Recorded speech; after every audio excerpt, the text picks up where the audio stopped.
Finally a way out. What happened to me? I was just fine. Thank you. Will you take that? I will make a contract with you. No. This is mine. Give it here. How naive of you. Goodbye. Booze. This guy was able to get up after something like that. He's crazy. One day on Earth, a tree with a golden glow took root. It was given the name Yggdrasil, and in one moment it grew to an unprecedented size and encompassed all living things around it. And then it created a new world that was based on different game genres. Thanks to Yggdrasil, a world called the Labyrinth was created, which contained many different mysteries and secrets. The people of this world called it by their own name, the Game of God, although not everyone could become a player in it. After all, there were also ordinary workers who worked hard, and at that moment they were warned over the loudspeaker that if they took anything for themselves without asking again, they would be immediately fired. Not all employees liked this statement. Instead of nicknames, everyone had their own number, and one of the workers, after finishing work, came up to 7,017 and said that he had worked hard that day. He also added that they hadn't had any nice things for a long time, so he offered to buy him this thing at a very good price, namely, this tiny data transmitter. But the worker immediately warned that it was not made from real data, and there was a small risk that it could be discovered, but this did not mean that it was less effective. But this did not interest 7,017, and he simply pushed the worker and left without saying a word, which was very disappointing to him, but he still understood that this guy was just an unknown newcomer. People often told him behind his back that he was just like everyone else. Usually after work, 7,017 walked the streets of this unusual city, which were full of homeless people who just did what they could to ask for food. There was a guy approaching a random box store. Opening the door, one could hear the discontent of visitors with words about returning their points. Inside, people spent their time playing slot machines in the hopes of winning prizes. The guy came there to play too, because this miracle machine gave out everything that existed in that world. Its name was Radnomni Yasha. After the guy approached her, she greeted him and recognized him as an unknown player. 7,017 knew that legal games attracted people, because with their help you could quickly get rich. That's why he decided to try his luck. SS rank account creation card. When asked if he wanted to spin the 10, the guy immediately and decisively said that he was ready, because it was his only hope. With ringing music and bright animation, the prize began to fall out in front of him. N. Rank toothbrush. And since it didn't interest the guy at all, he simply continued on. Time passed, and the unnecessary objects that he knocked out filled more and more of the space behind him. Time after time he failed, because all the items that dropped were N rank. After some time, he managed to win even an R-level prize. But he still didn't care about that, because he would be happy to just get an SR or SSR rank item. The guy couldn't even remember how many times he had already tried his luck, but he still hoped to knock out that very rare item. All that was in front of his eyes was his mother, for the sake of which he tried to knock out this item. Suddenly, for a second, his eyes froze from incomprehensible sparks, all because a very bright light began to emanate from the random box screen. He couldn't even imagine that the very same SR item could appear in front of him. After all, the chance of it happening was 1 in a million. SSR prize looked. The guy was shocked that it was SSR in front of him, because at first it seemed to him that it was an SR rarity item in front of him. Previously, he thought that he would never be so lucky, since it was difficult for him to imagine such a miracle even in his dreams. Yet, thanks to his persistence and perseverance in seeing the matter through to the end, he was generously rewarded. A card that allowed you to create an account. In the magical labyrinth Yggdrasil, that's where he could use it. And he had only one way to gain access to that place. This is to use the avatar of the game account to get into another reality. An avatar was a virtual body that never appeared in the real world, but this method was the only way to transport objects from the labyrinth to the outside world. And the objects of the virtual world, going beyond the boundaries of reality, are what changed their world, after which shuttle trade became completely dependent on Yggdrasil. And the players who led his era were important representatives of society. But this qualification was not available to everyone, but only to a limited number of people. So the guy ran as fast as he could with joy. After all, he managed to get the opportunity to become a player. And now he could start from scratch. All he had to do was register his account in the central zone. Suddenly, while he was about to do this, he woke up on the ground. He didn't understand what had happened and why he was lying down, and at that moment, there were still sounds of some people asking their boss if this was the right guy. The boss said that this was exactly the one they needed, because in front of them was a lucky guy who pulled out an SSR item. But his people thought that maybe the guy was unlucky, because they managed to catch him. One of the jocks said that it was indeed the one who had the ability to create an account, and he thought it was a good catch for the evening. The boss himself was surprised because before he had only seen this on lists, but now he was happy because the card was his, and now he could do what he had wanted for a long time. Suddenly, the guy at my feet said words in which he demanded that his card be returned. The boss told this stranger that he was a liar and that this map did not belong to him, and then he asked his guys to do their job. And even at such a difficult moment for the guy, he still continued to demand the return of what belonged to him. But the boss's men were completely lenient with him and never gave the guy the answer he wanted. But that didn't stop him from continuing to demand and stand his ground. At the time, the boss's guards wondered, was this kid really planning to start a new life? The boss told him that if he bought anything from someone else's store, he should pay a commission. Putting his finger on the guy's forehead, he suddenly began to give off a magical impulse, after which he added that he had made an honest deal with the guy. And for taking the card, he had to transfer 30,000 points to this guy's account. And then the guy was doomed, because he understood that this thing could only be knocked out once. The boss said that the transfer of funds was complete, and since the guy accepted it, he could do whatever he wanted from that moment on. After that, the guy decided to lie down for a while. At that moment, in the background, he heard these people who did not understand what had happened to the weather and were also deciding on a celebratory banquet in honor of getting a valuable item. Suddenly, for a second, the guy moved his hand.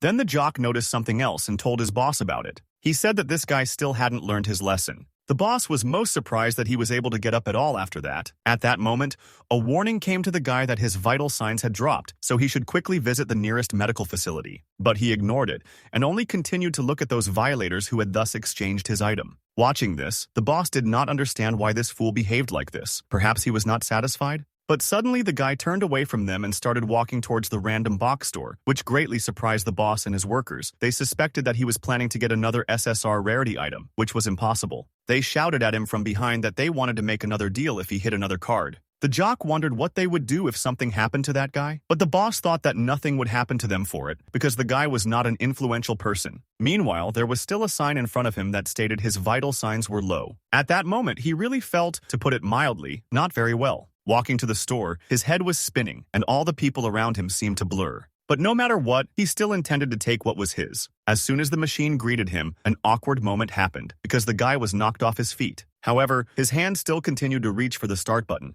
He pressed the gotcha button over and over again to do it again. But then he became despondent when he saw more and more unnecessary objects in front of him. He still had the warning sign of low numbers that had not led to good results hanging in front of his face. Suddenly, the boss was covered by a bright flash of light that came from the Yggdrasil tree, which surprised him because he did not understand what was happening. Due to the emergency situation and the critical condition of the owner, extreme life-saving measures were taken, and then the forced transformation of symbols began, after which the system asked to enter the character's name. The guy found himself in pitch darkness and stood as if he were in front of a court, which surprised him. He didn't understand why he was handcuffed, since he hadn't committed any crimes. Then a voice from the darkness said that he had been expelled from the guild for leaking confidential information. He was angry and began to justify himself, saying that this could not be and that they had confused him with someone else. But from the darkness came only the words that by the court's decision, he was found guilty, so they wanted to deprive him of such a legendary title. Suddenly, the guy noticed that something was wrong with his voice. The two ghosts who appeared congratulated him and said that this was only the beginning of his unknown life. The guy thought it was unfair and wanted to challenge the decision because he didn't do it. All he could think about was how he needed to earn enough money to pay for his mother's operation. Suddenly, a voice from the darkness told 7017 that it was time for him to wake up. In the blink of an eye, the guy suddenly moved in time. He didn't understand what this bright and at the same time wet place was in front of him. 7017 considered it some kind of fantasy and still did not understand how he got there at all. Suddenly, a system appeared in front of him, which scared the guy. However, it asked him to enter the name of his character. The guy was stunned to see this thing flying, and he assumed it was a robot vacuum cleaner, which was not the case, and she considered it a rude remark towards her. She said that she was the Yuguan random box system, after which she congratulated the guy on becoming her master. After all, 7017 was the only one in the world who could get UR rank. Hearing this, he was shocked, because previously the guy thought that the rarities of gacha were limited only to ranks N, R, SR, and SRR. But as it turned out, this was completely wrong, and he was the only one who found out about it. The system reported that he was currently between reality and the world of Yggdrasil,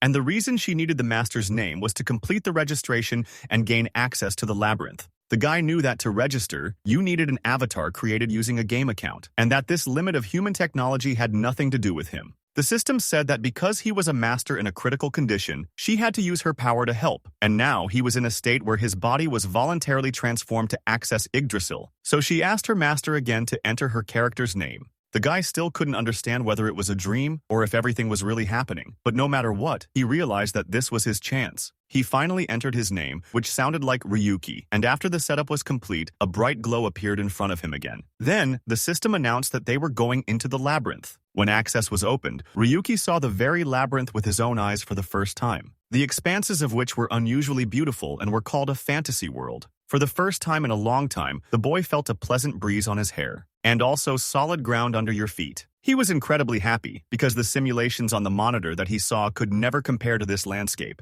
Immediately after such a pleasant moment, the guy noticed a bunch of ghostly skeletons moving towards him. Ryuki certainly didn't think that upon arriving in the new world he would be greeted like this. He started running, because what other options could an untrained guy have? And he thought it was an ugly act on the part of the system to throw him onto the battlefield like that. The skeletons were level 1. They were undead whose bodies no longer existed, but malice had seeped into their bone marrow, but they were still weak to physical attacks. However, for Ryuki, it was a disaster, and the boy began to call the status window that appeared, asking the master not to upset him, because it was too shameful. Ryuki wanted to know about the weapon because he thought it should have come with him when he became a player. The system reported that the master was not a specific player of the labyrinth, so his other systems, including this one, were not applicable to him. In other words, the guy simply couldn't get the level, status, and many other things from the fantasy world. Having learned about this, the guy didn't understand why everything worked so strangely. The system told me that this labyrinth was on a completely different level, and here you had to spin a random box to get something. After entering the Yuguan system, the boy read the rules, which stated that if he entered it every day for a week, he would be given 1 SR level ticket. She also reported that the speed of issuing items in the fantasy world had been increased. From UR's achievements, Yuguana had 1 completed for which he was entitled to a reward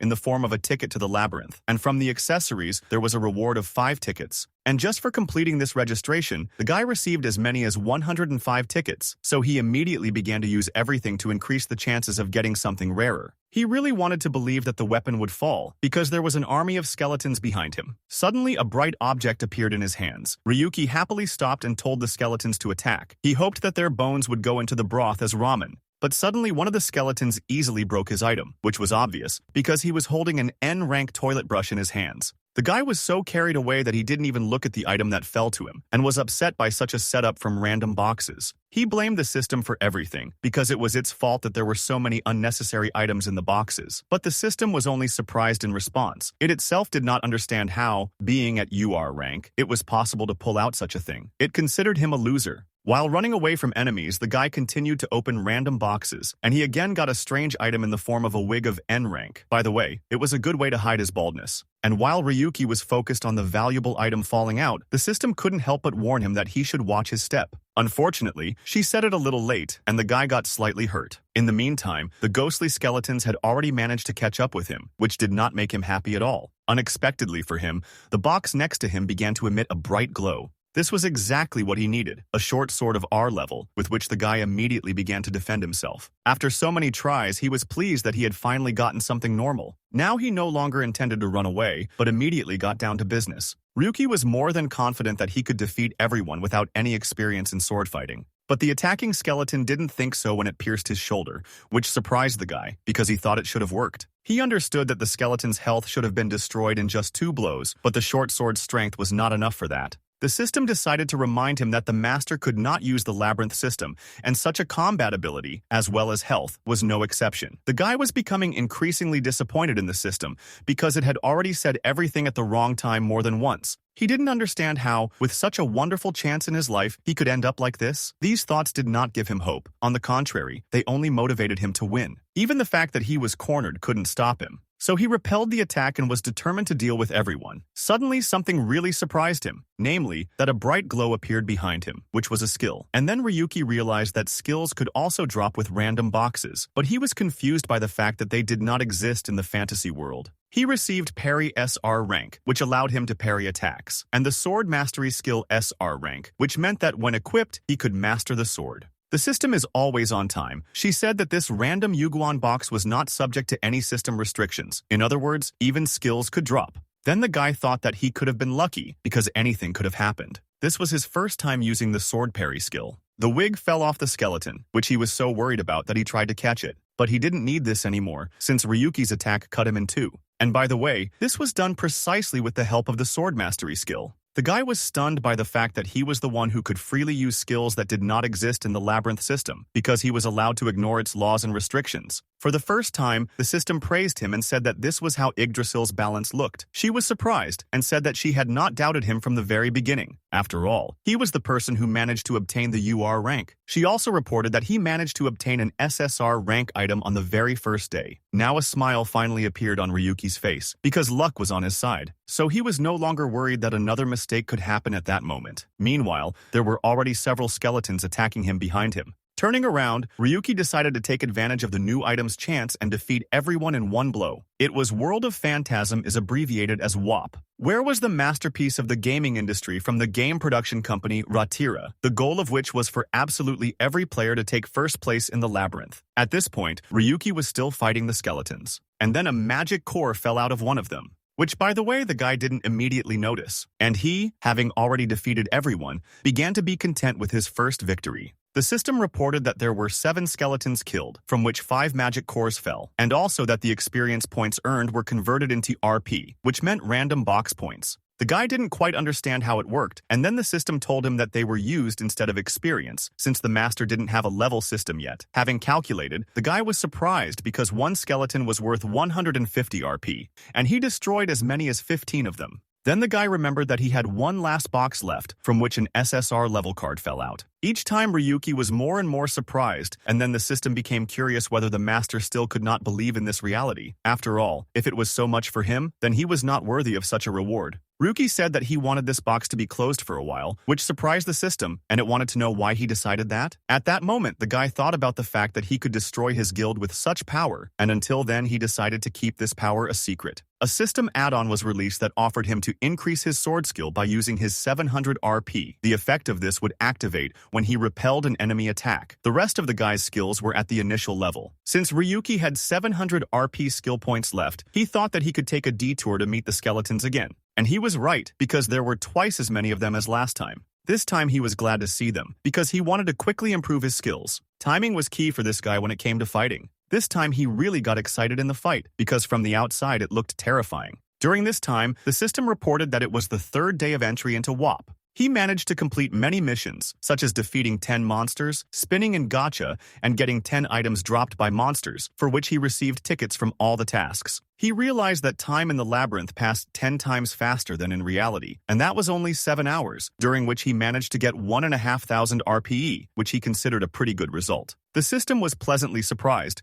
because the master managed to get 10 gachas in a row at the training ground. And all this time she was buzzing like a robot vacuum cleaner about how he got the gacha. At that moment, Ryuki was already thinking about the fact that he needed to improve his sword skills, and his parry skills should also be improved. Suddenly, the system cried out in surprise, not understanding what the master was doing. She just couldn't believe that he would spend his precious RP on some skills, to which the guy replied that the skill system was also his ability. Afterwards, he became curious. What was the probability of the ranks appearing? And then the system gave the following indicators. Rank N, 70%, rank R, 27%, SSR, rank 2 and 7%, and SSR, only 1.503%. Suddenly, Ryuki started complaining by showing the results of all the tickets he had recently received as a reward, and they were all crap. But the system only wondered if he had managed to win SR and SSR with the first tickets. The system began asking its master to give it the points that the guy had worked so hard to earn, because it needed them more than the tickets. The guy only replied that the tickets were enough to open a new box. Then the system asked how long he planned to stay in this forest. After all, since the area was a training one, the quality of the monsters he fought was low. The guy answered that he needed a weapon, and his skill levels were not pumped up enough. And he prided himself on knowing more about WAP than anyone else. That's why Ryuki believed that he should have used all his information to level up in the forest, since there were opponents that matched his level. But there were also downsides, because this zone was a one-way traffic zone, into which the guy would not be able to return if he left the forest. He was curious to see how far he could advance without adjusting his level and status, and he also mentioned that he might be able to obtain an SR rank ticket for a more serious mission. After some time, the guy received a 7th day entry bonus in the form of 1 Yuguan ticket SR. Ryuki wanted to finally level up, so he found another skeleton and defeated it. By that time, his skills were as follows. Swordsmanship had increased to level 3. Parrying was exactly the same as attack breakthrough, but the temporary improvement in reflexes was only at level 2. Ryuki believed that this was the limit of the skill he could achieve there, so he was thinking about moving on to the next stage. The system reminded him that it was time to open a new random box, which the guy agreed with. Still, he thought it was just his luck, and he hoped that when he confirmed the SR, he wouldn't get some ordinary thing. When opened,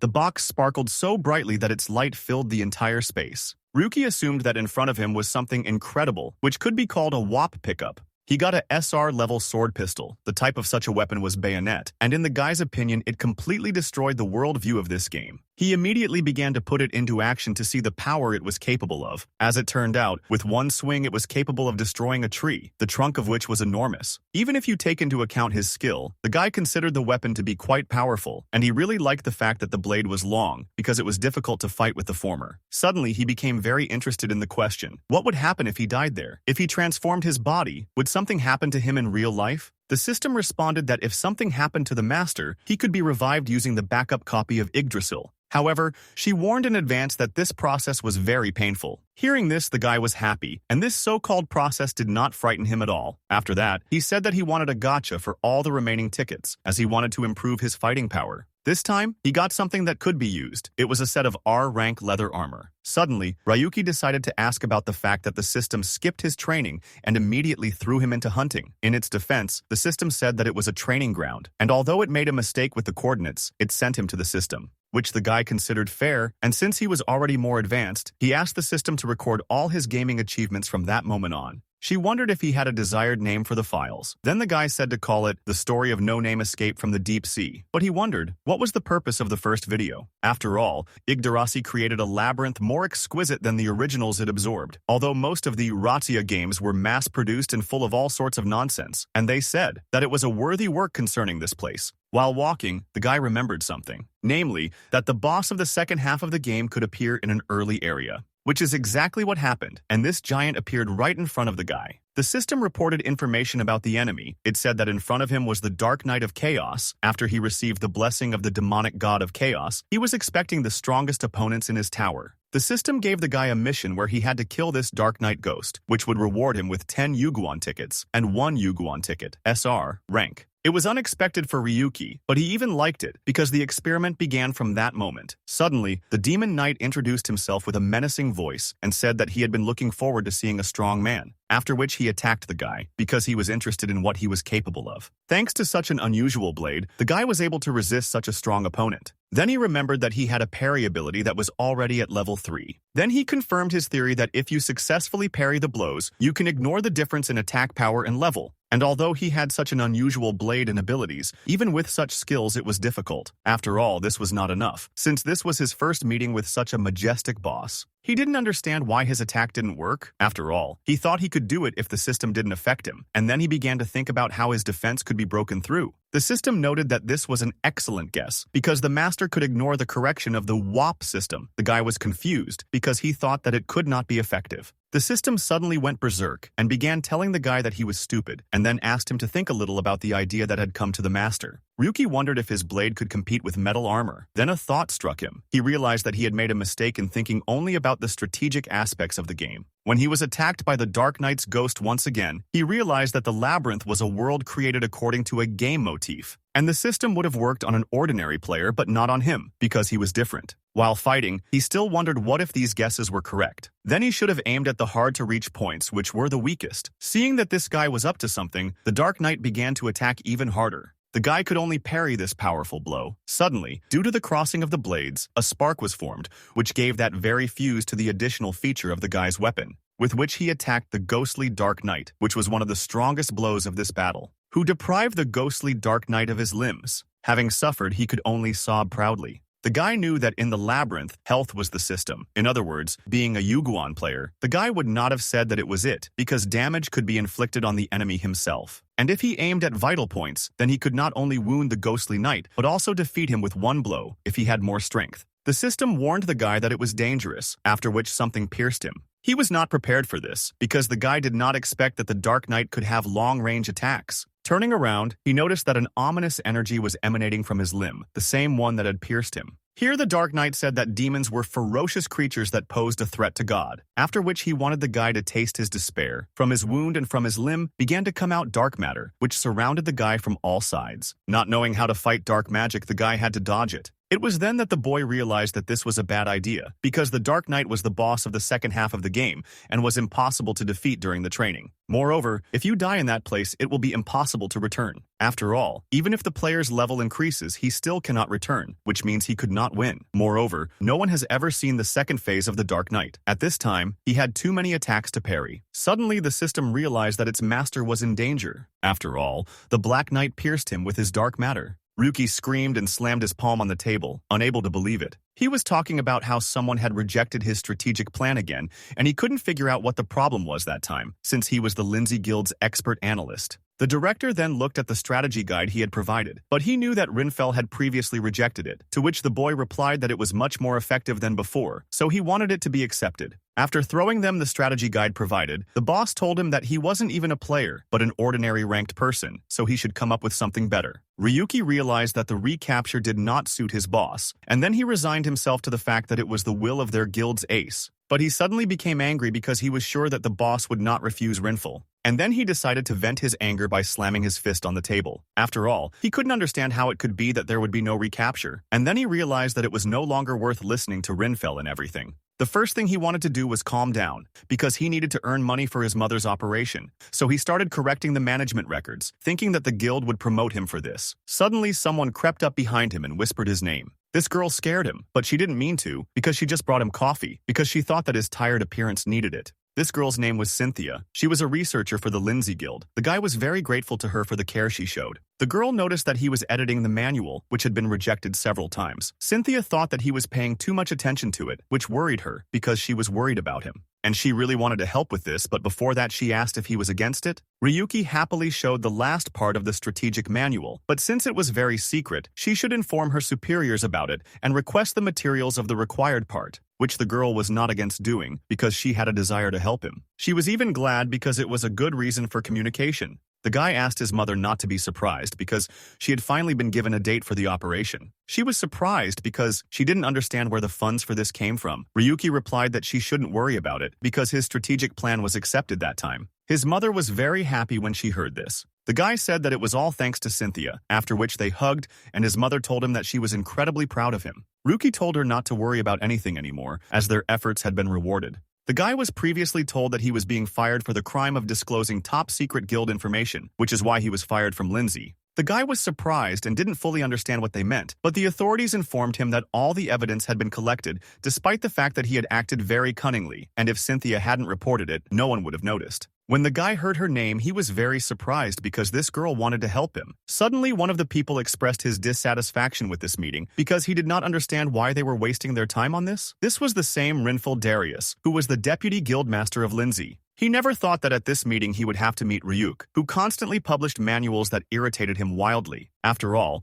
Rinfell had always been curious about who this fool was, since he almost went crazy when he saw the last publication. Afterwards, Rinfell told Cynthia that it would be inappropriate for her to communicate with such a guy, and he also added that, as he had promised earlier, he would be his support, after which he invited the girl to celebrate this matter. Approaching Ryuk, Rinfell said that he didn't understand the essence of his job at all, but if he really was an analyst, then his analysis was terrible, and for this he should be fired. He also said that he knew that the guy was talking behind his back, and he was very surprised by his courage, because with her help he created an entire management. But Rinfell wondered if he had neglected his duties. That was all, and he told Ryuk that he was going to celebrate because his dismissal was a good reason. After all, he lost his title and became a no-name, for which Rinfell congratulated him. It was then that the user authentication began, where he received an unknown name under a regular number. It was believed that the suspect agreed with all the accusations, and for this he was deprived of the earned titles. In the battle with the Black Knight, the guy remembered all this because he had nothing left, no status, no name, and only the title of SRR, level. The Black Knight was curious if this guy could withstand his attack. When he grabbed his dark matter, he wondered, where did he get his powers from? But he didn't care what kind of power it was because the guy didn't care. He wouldn't be able to prevent it. He was sure of it. Watching as the Black Knight attacked again, Ryuk had a question in his mind. Was this the end? And would his story really end like this? And when the dark matter approached the eye, he told himself that nothing had changed in his life because he still had to scoop it all out. Remembering his promise, he understood that everything couldn't happen just like that. And that very betrayal on Cynthia's part that he could not come to terms with. And even at that moment, he was attacked by the strongest Dark Knight. He resolutely said to himself such words as, he was going to rise to the top of everything from the very day, after which he jumped up and grabbed the Dark Knight's head. And he plunged his blade into this ghost, fleetingly recalling how Renfell told Cynthia that she shouldn't communicate with him, which he really didn't like because what he did was extremely inappropriate. Therefore, having awakened the power within himself, Ryuki promised himself that this Renfell would get what he deserved for what he had done. His defeats from his past life helped him cope with such a strong opponent, after which the battle reporting system surfaced, which reported that for the Dark Knight's urges, he received 15,000 EXP points, which were converted into RP, as well as a magic stone and knight armor, and an SR ticket Yuguan. Before disappearing, the ghost of the Dark Knight recognized the guy as a strong man who defeated the darkness, and for this he wished him to go only forward. The boy told the knight that even if he had simply kept silent, he still had no choice but to move on. He saluted such a strong opponent, after which he disappeared. At this time, the guy was already being watched from another place. One of the people became curious as to when this video of the fight was uploaded. Then he got the answer that they had this video a few hours ago, and there was also a counter question. Did he want to know who this person was? But he answered that there was no need for that, since he knew the identity of this guy. Instead, he told them to keep an eye on this guy, and then asked where Renfell was. This man was Gabriel Darius, the master of the Lindsay Guild. People were surprised by the video that came out that same day, namely, that a no-name was able to defeat the Dark Knight, and they considered him a complete madman. It also shocked them, because no one had ever managed to do this before, and they didn't understand how an ordinary guy could defeat him. People even began to doubt that he was really a real knight, and it was easier for them to consider it some kind of bug. They were confused by the fact that in WAP, there was a parrying ability and a weapon in the form of a sword pistol. And although there were similarities, they were different, so they considered it nonsense. And yet, despite this, they accepted the fact that the Dark Knight was defeated. Then they wondered if the training area was badly damaged, and they thought that if it wasn't a mistake, then it could be explained. After all, it was just a toy, and the time initialization and other fake bugs should mostly be fixed. Watching the video again, they couldn't understand how this guy's reaction speed could be explained. Here, Ragnar, a second-level analyst for the Lindsay Guild, found information that this guy was previously known under the usual number 7017. She prided herself on being an analyst, but with her knowledge, the girl was unable to fully understand this video, namely, that only 2 hits were enough to defeat the boss. And no matter how you look at it, the word error in this form was unacceptable, and she thought that the best solution was for the guild boss to contact this player, but other analysts did not like this idea. Then the girl was outraged that the elder objected to this, but he explained that this player was certainly not bad, but he still believed that it was impossible, and there was simply an error on his account. Here to Renfell, Darius still had analysts come to tell him about this player, but when he heard his name, he couldn't understand who it was. Then people told him that this man was an analyst for their Lindsay Guild 3 years ago, and it was then that this guy created a very detailed strategic plan. After all, it was that same no-name who was fired from the guild at his request. Renfell, in turn, said that there were a lot of such people, and based on this scant information, he could not remember him. Then the elder said that a video was uploaded where this guy defeated the Dark Knight of Chaos, and he saw it personally. Renfell then said that it was just a mistake, since there was no problem in using bugs to defeat the Dark Knight. But the elder only repeated once again that he had banished the guy, and that meant... But then Renfell interrupted him, saying that it didn't matter to him, and he also didn't understand since when the elder began to care about such trifles. After all, this guy was the most ordinary no-name. And he also added that such people were a waste of time. Listening to all this, the elder did not even know what to answer to this. Here his men were wondering what they would do. Then the elder said that there was a high probability that this guy was trying to lure them into a trap with such a demonstration, so they should act carefully. And he decided that for now, they just had to watch the situation. After all, it wasn't so urgent that they had to act in a hurry, because even if they were to collect information, they wouldn't lose anything. But when he left work, he was worried about his stupid brother, because he was a big spender. At this time, the system informed Ryuk that physical recovery had reached 87%, and at this point it suggested taking a break. But the guy only started complaining that he was in pain, and he thought he couldn't handle the Dark Knight. After all, he had serious injuries and wounds. The pain was the same as in reality. But he thought that he should get used to this, because he would constantly experience a similar feeling when fighting such strong ghosts. After some time, the guy set off on his journey, and now he could calmly say goodbye to the training area and move to a more serious place. He knew that this world was built around the main content, and the tower in front of him was of a demonic god. At this point, Ryuki understood that he would not get there, since he first had to conquer various dungeons to prove his abilities, which was the main goal. The system didn't understand why he would release the video so quickly. It was too dangerous, as it would attract enemies. Ryuki said he knew about all the risks, but he had his own plans for this. The guy was sure that people thought it was just a mistake, which was not uncommon in games to talk about the UR rank as a mistake, and even if they acted, the leader would start by gathering information, and the guy suspected that the guild leader would suspect that this was a trap. After all, unlike Rinfil, he was a cautious person. The system was curious when he released the video. Was he trying to confuse them? Then the guy said that was exactly his plan, because the more attention he got, the more limited their options. In addition, he believed that if the transformations that the system told him about were true, then it was possible to hide a physical body in the labyrinth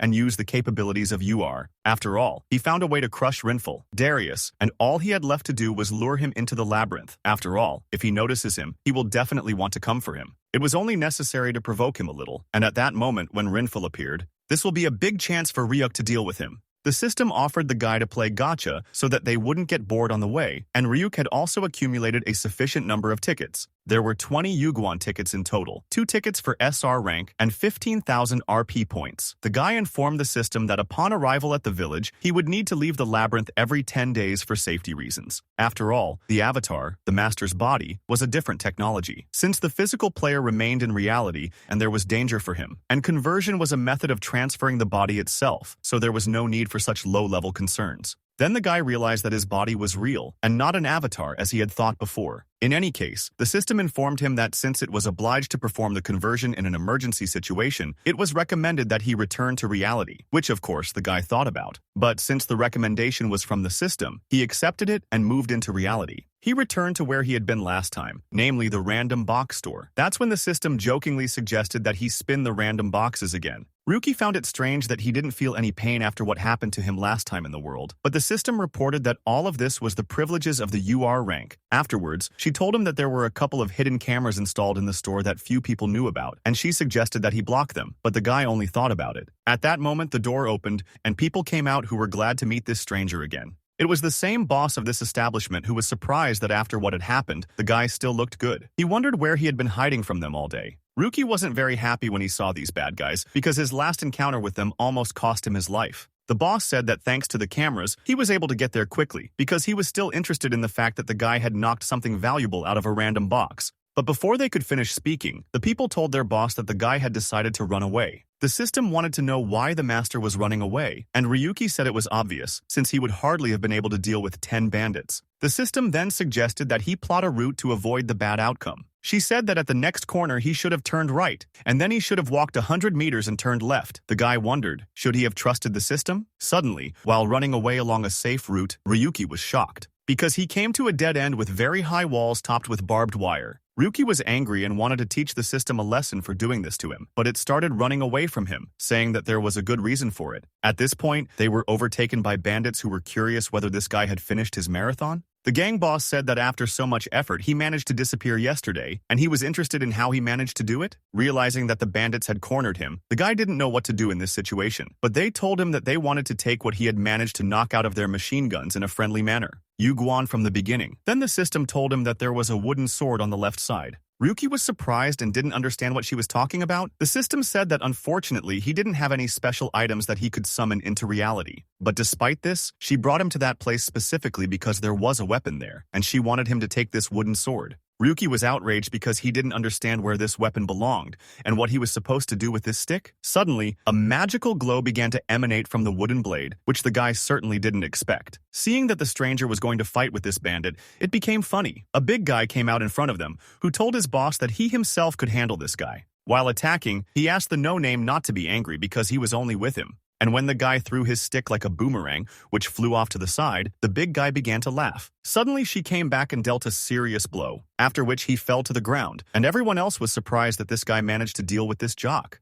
The gang boss didn't want to waste any more time, so he ordered his men to take what he needed. Ryuk only found this funny, knowing that he could use his skills from the Labyrinth, namely, mastery of a 3rd-level SR sword and parrying with the same strength. He realized that no matter how lucky he was, the chance to use the skills in reality was a big cheat. The bandits didn't understand what had happened and how the guy had become so strong. After all, he was an ordinary no-name. They were already starting to dislike this mission, which made their boss more and more angry. And then he raised his voice at them and told them not to let themselves be deceived. It didn't matter to him that this guy was so strong. He thought they could take him with numbers, so he ordered his men to kill him. He considered this guy to be too daring. He assumed that the guy became so strong because of yesterday's things. Well, since they were black mambas, they thought that a no-name couldn't compare with the ruler of this territory. Suddenly he heard the cries of his people, which led to confusion. He heard only cries for help that were terrible. Meanwhile, Ryuki was already dealing with the last bandit. With such strength, the guy felt great, because before in the real world he was an ordinary weakling, but now he had delusions of grandeur. He was helped in this by his SR-level ball mastery ability, which gave him a boost to his ball mastery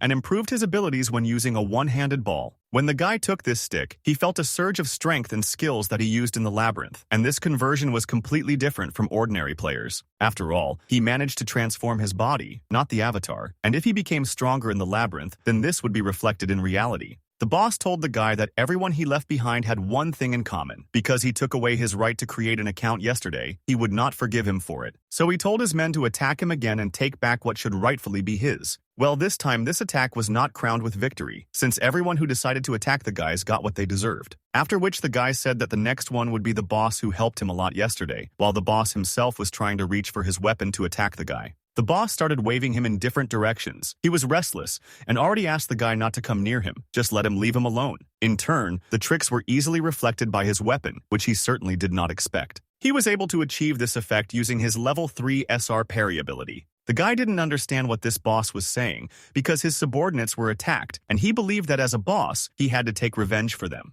Well, he asked the guy to leave him alone, after which he suddenly reached for his weapon. The guy didn't think that the boss would decide to surrender so quickly. He assumed that he would decide to take his weapon, so he blocked his hand in advance so that he couldn't do anything. The boss didn't like that this kid was devaluing his ability like that, because he was a black mamba.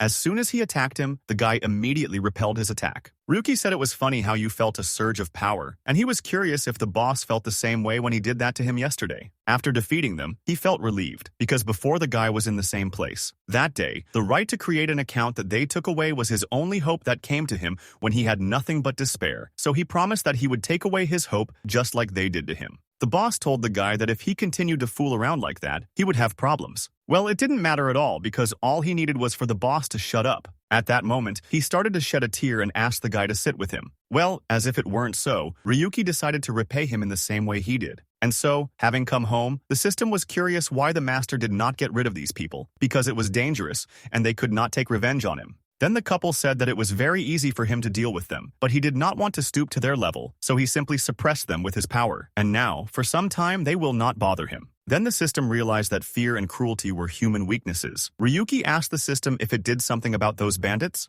The system confirmed this and reported that it had interfered with their internal seed device and manipulated the visual part of their boss. Ryuki was surprised that the system was capable of such a thing. Then she said that this operation only worked when the person was mentally ill, and she believed that the boss saw her master as a terrible monster that he could not defeat. Now he felt fear, and she was sure that he would not want to go against him. However, Ryuki believed that he should have completely hidden the existence of the system, because if the whole world found out, it would turn upside down. Here the guy decided to take out his sharp folding device. He was pleasantly surprised because even with it, he could use his fencing skills and the skills associated with it were learned intuitively, which was pretty good, since weapons with a long range were inconvenient to carry. He decided to inquire about Yuguan, and then the system told him that the master originally lived outside of Yggdrasil, and despite the fact that at this present time he had no side effects. For example, accelerated aging due to the influence of the time of the Labyrinth. Having heard this, the guy said that he had assumed this earlier. Then the system said that if this flaw had been present, then such a rank could not have been called UR. After some time,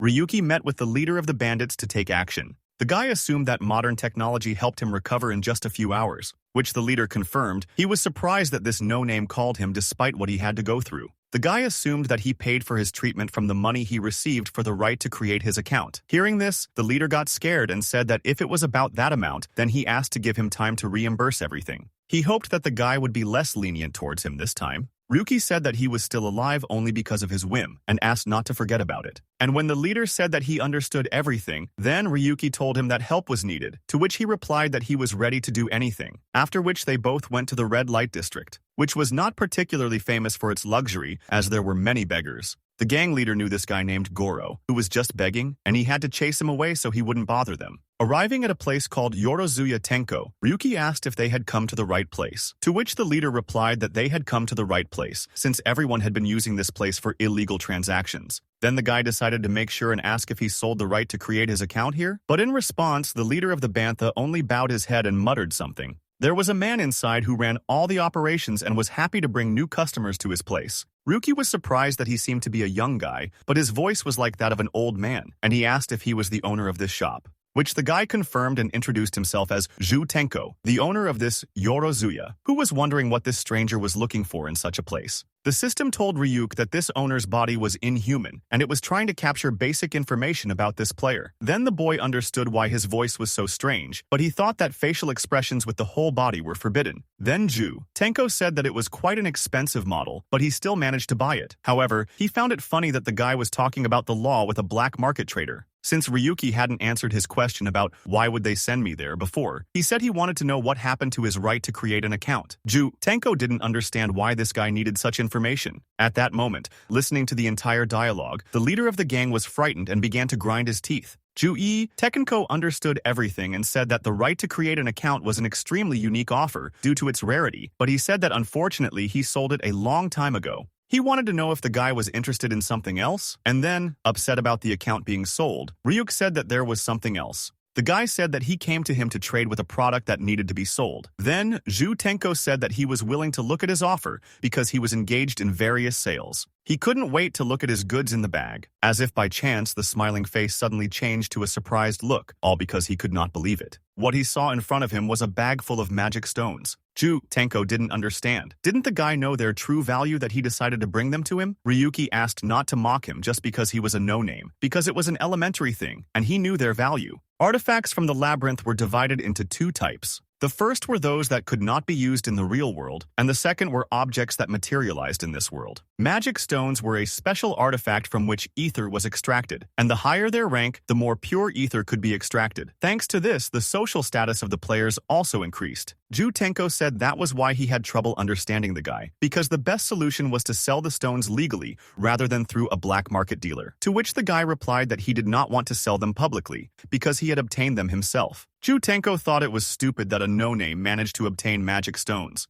Looking at them, he said that it was time for Luca to go home, which surprised him and did not understand why he was being driven away. He began to be indignant about this, since he did not want to leave at the most interesting place. But Ryuki wasn't going to miss out on the opportunity to sell the stones because of him, so he insisted that he leave the counter. But since Luca didn't understand him right away, the guy had to kick him out. Ju Tenko admitted that at first he thought he was just an ordinary guy who had the luck to steal the magic stones, but he asked for forgiveness. After all, being a no-name was normal, but recently something deviated from this norm. Ryuki didn't understand what this merchant meant. He said that he didn't think that the famous hero from the video would show up at his stall, which was unexpected. After all, he did the impossible by defeating the Dark Knight. So Ju Tenko was happy to welcome the guy whose name was number 7017. And he said that if he was trying to hide his identity, then he should have been more careful, and also about this magic stone. It was called World Fanaticism, a gem dropped by the Dark Knight of Chaos. That's what it showed when evaluating it. And Ryuk was the only one who defeated this boss in the tutorial area due to a mistake. Therefore, calling him by name, he wanted to ask again what was the purpose of his visit to this store. The boy admitted that his name was Ryuk, 7017, and he appreciated his advice, but he had come to shop, so he just wanted to get down to business.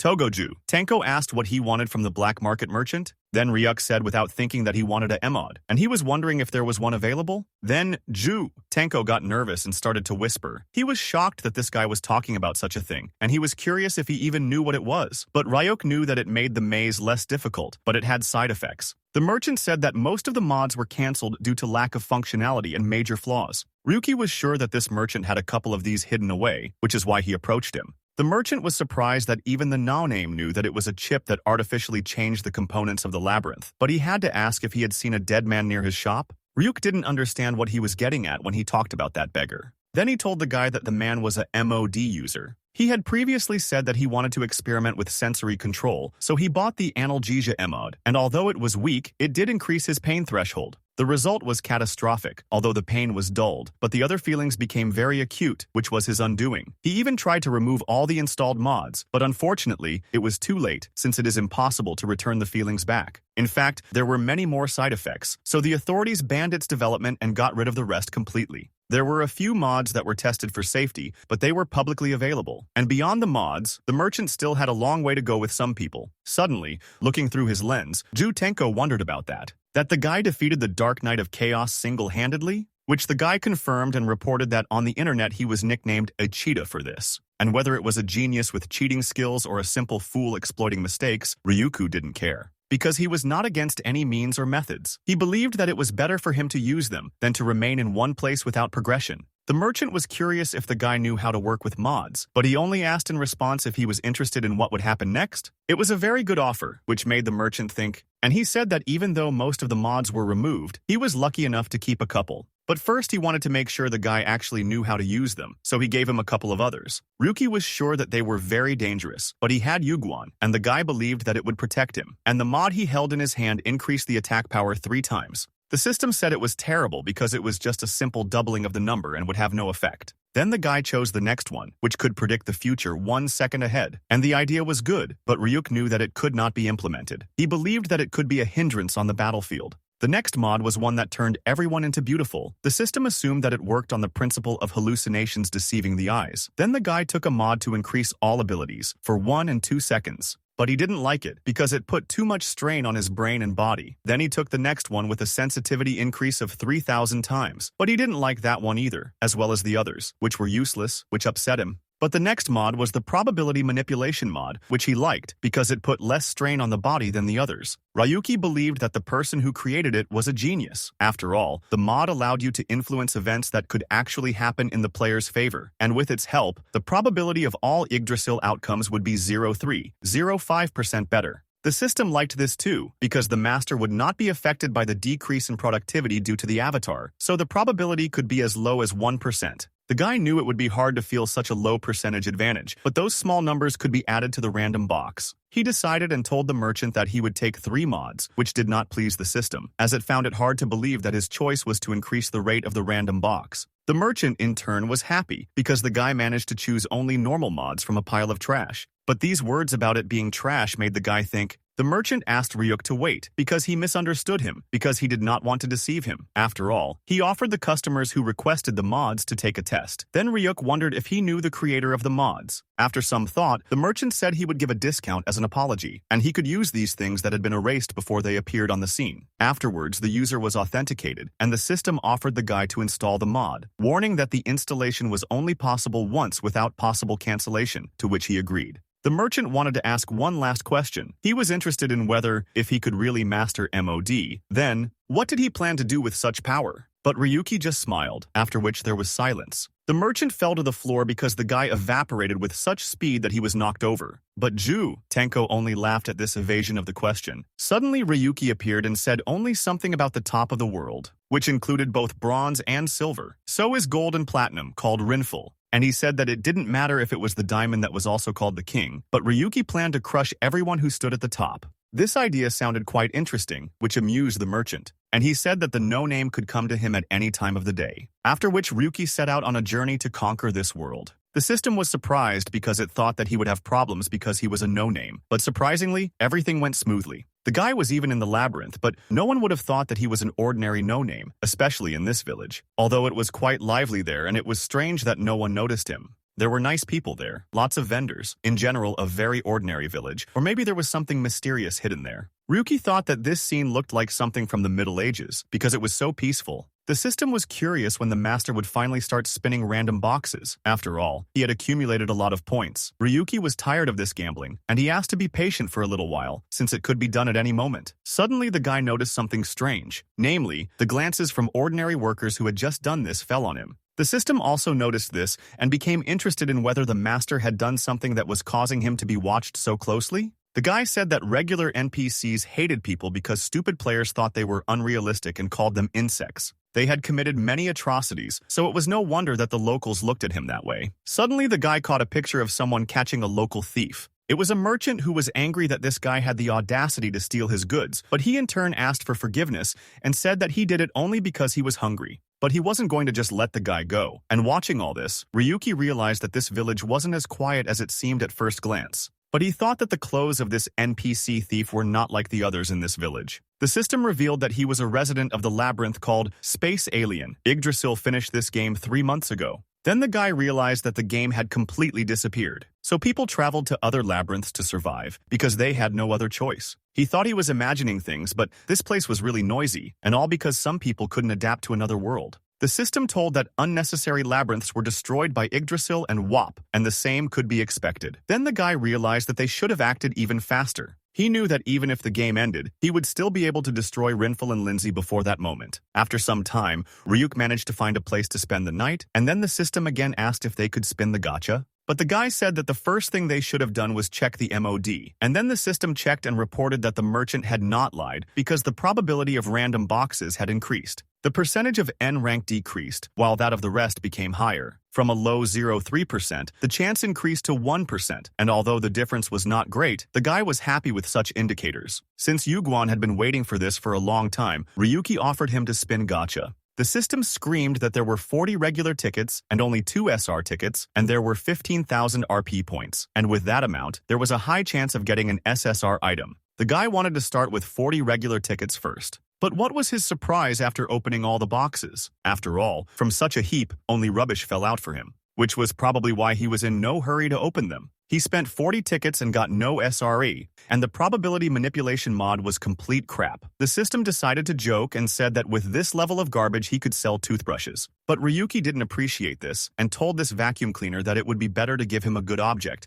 and not to joke so stupidly. But he in turn asked him to stop, because it was done for him. Suddenly the guy saw 2 rare items drop. His face changed dramatically because it seemed like those were SSR items. Now he believed in probability manipulation mods. But the system considered him a dirty swindler because it was not good to use cheats. The guy got a new SR level skill called Sprint, as well as an SSR level intuition skill. The guy knew that with Sprint he could move quickly, but he didn't fully understand what the intuition skill did. After all, it strengthened the sixth sense, and when reaching the limit, it allowed him to look into the root of the world. This is exactly what the equipment for this skill looked like. Ryuki didn't feel any changes at all, other than the knowledge that this skill was the same rank as the first SSR. He wondered if he should have leveled up. After all, there were 7,000 RP points left until the next level of intuition progression, which surprised him because it was too much, because for other skills, upgrading to level 3 only cost 2,100 RP points. The system also thought that it was stupid to spend points on unknown skills, and the best solution was to use the chance to get another SR level item.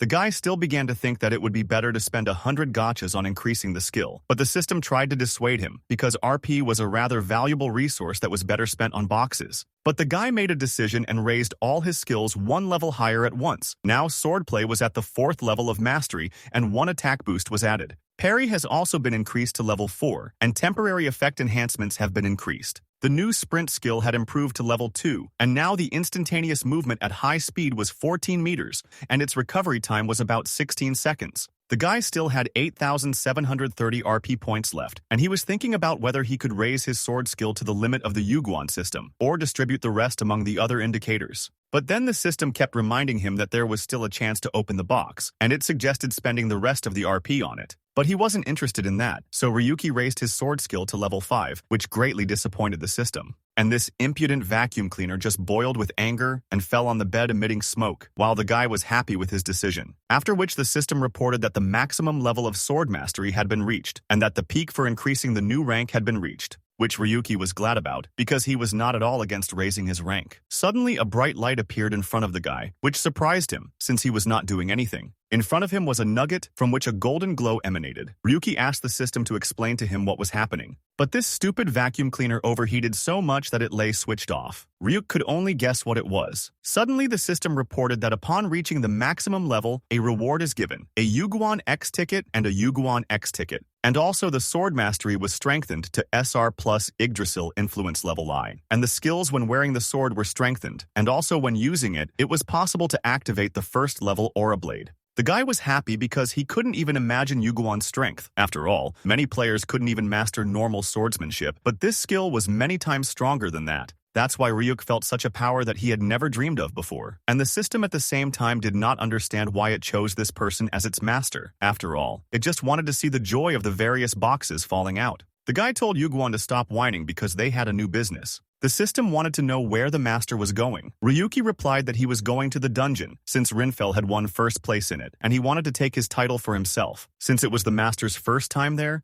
the system was worried whether everything would be okay. Ryuki replied that he knew the dungeon he conquered well, so he was confident that he would not lose to him. At this time, a group of players were already standing at its entrance, ready to conquer the unknown darkness that the dungeon hid. The commander-in-chief told everyone to remain vigilant and be ready to strike down anyone. Among them was Ryuk, who did not want to listen to the commander-in-chief and planned to handle everything on his own, which surprised everyone. Then the commander-in-chief asked the boy to wait a minute, as he did not quite understand why he was going alone. After all, it was a dangerous dungeon, and it was not the best decision to go without a group. But Ryuki only coldly said that he knew about it, after which he began to enter through the portal inside. The group was surprised. They didn't understand what was wrong with this guy. They saw him for the first time and thought that he was a suicide bomber, since he was going to do something like that. Suddenly, the commander-in-chief turned around after his comrades said that strange things were happening in this dungeon, because no one had been able to conquer it for 3 months, and then he was horrified that this guy went there alone. At that time, Ryuk was beginning his journey to the witch's hideout dungeon. The guy set himself the task of beating Rinfell's record. So he drew his blade, which glowed with flame for the first time,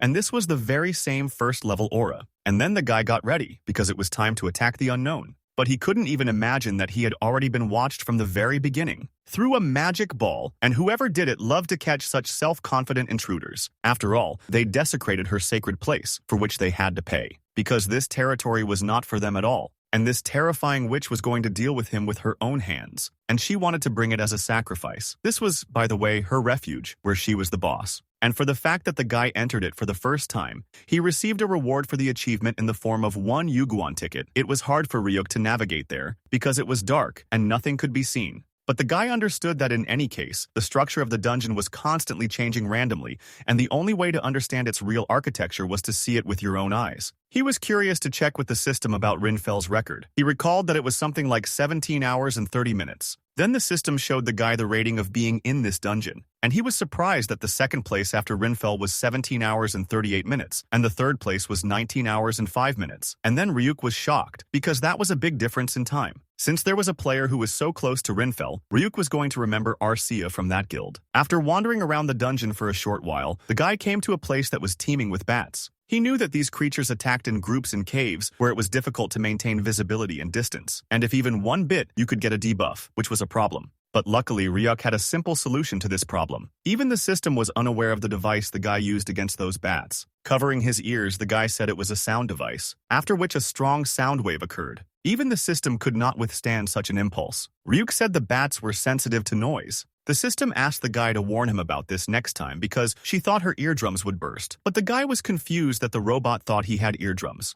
He began to kill the bats one by one, those that were not affected by the sound effect. The system wondered, wasn't it too slow for someone who was going to break the record? Then the guy answered that in any case, conquering the dungeon was a long undertaking. At that moment, the guy was worried about something else, because no one had been able to conquer this dungeon for the last 3 months. The system became interested in why this was happening. Then the guy said that the place was famous for its low level of difficulty. After Rinfell cleared it, they began to treat it as a training one, but informally no one went through it for 3 months. And yet the system noticed that the guy stood in one place for a long time and it thought that he was lost. But Ryuk denied it and said that the patterns were important in this place. But the system noticed that all this time they were circling around the same place, and it seemed to her that they were lost. To dispel her doubts, the guy asked her opinion on how many manuals he could have written when he was in the company. He said that this dungeon was also in the simulation, and he saw it more than 1,000 times. But the system saw that from that moment on, they were just going around in circles, and she said that if the master really got lost, he could turn to her for help.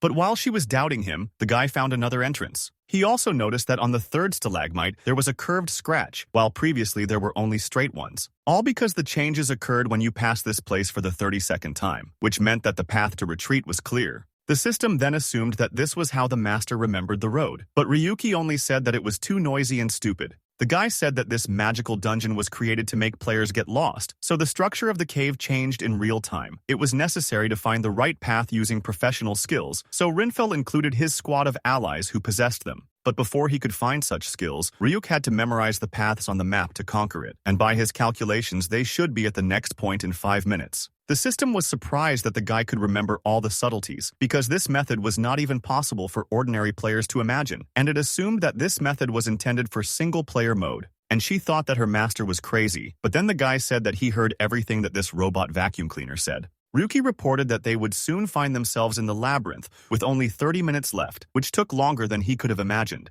And he wondered if there were issues that needed to be addressed, and what was the reason for the players' failures over the past 3 months. At this time, the dungeon boss noticed that this clumsy yet agile invader had managed to enter the labyrinth. But she thought that he was lucky last time, because she planned to send him into the abyss of despair. After all, very soon at the exit of the labyrinth, there was her death magic, which was located on the floor. And she wanted this guy to be the first one to experience her. As soon as Ryuk entered it, the magic immediately began to work, which he certainly did not expect. The system wanted to know what was going on, but the guy replied that he didn't know. But he understood one thing: there was danger ahead. Then he had an idea and took out a spare doll, hoping that it might work. After he threw it, the magical effect took effect, and he could watch from the country how it worked. After Ryuk saw the black flames, he realized that it was instant death magic. He was confused because he thought that such traps should appear in the tower in the second half. But he didn't understand why they were there. The system said that it was unknown to it, but the characteristics of the dungeon had changed, and it recommended the master to leave. The guy didn't expect that such cruel traps awaited him from the very beginning. Looking at the other moves, he only thought about whether there really was no way out. It suddenly dawned on him that the right path must be a dead end, but it seemed to him that everything was fine with this road, besides the fact that it had instant death magic on it. But Ryuk still assumed that it could be all because of his new skill, SSR Intuition, which was instantly activated upon equipping. Watching the guy, the boss considered him a lucky guy who managed to save his life on a thin line. But she believed that it was only a matter of time, because no matter where he went, he could not escape her death magic. And she thought the guy would be scared for the rest of his life. Suddenly, she was surprised because he disappeared from her field of vision, which rarely happened to anyone. But to her joy, she easily found it on her magic ball. But she couldn't stop being surprised because the guy had already reached the central hall by that time, and she couldn't understand how he managed to do it, and yet she suddenly became uninterested because she believed that he could not survive in this cave because she had put so much effort into setting traps everywhere there. Suddenly the guy disappeared from her sight again, which left her completely stunned. At this point, the boss lady started to get angry that this guy was able to do such a thing. She found the guy this time in the old laboratory, but earlier it seemed to her that he was on the opposite side from the central hall. This place had multiple spells, and although she had no idea what the guy was doing, she was sure that he was finished. But suddenly the old woman was completely stunned. She considered it impossible that the guy could so skillfully avoid her traps and then disappear again. She strained hard to figure out where he was this time, and in order not to panic, she decided to activate all the traps at once. It was hard, but Grandma thought that this little rascal had turned into another insect. Suddenly there was an explosion coming from behind her, and then a voice began to say something about how it was a shame for him to damage such precious material. And then he decided to ask if this was the boss's room, while the sinister granny could not describe the emotions she was experiencing at that moment. The system thought it was all a hoax and a terrible exercise in skill. The guy didn't understand. Did the vacuum cleaner want to watch him die? When the boss saw this guy, she asked how he managed to get there. But Ryuk said that it was too much trouble for him to explain everything because all he wanted was to deal with her quickly. He decided to name her the boss of the dungeon witch's hideout, but then changed his mind and named her the Lone Witch Cereal. But holding his blade behind him, he still felt that these names did not suit her. Pointing his sword at her, he told her point blank that she needed to come up with something less scary. Having gained her full form, the dungeon boss told the boy that he had started this in vain. The dungeon boss wanted to know how this guy managed to get past all her traps. At this time, Ryuk was content with the fact that this old woman really believed that she could defeat him because the entire path was mined. The system noticed that the master at that moment looked more like a villain than a decent player. The guy understood that he was still far from the exit, and there was a common bug right in front of his nose, and there was a high probability that he would die if he stepped on such a trap, and he began to think about waiting out this bug.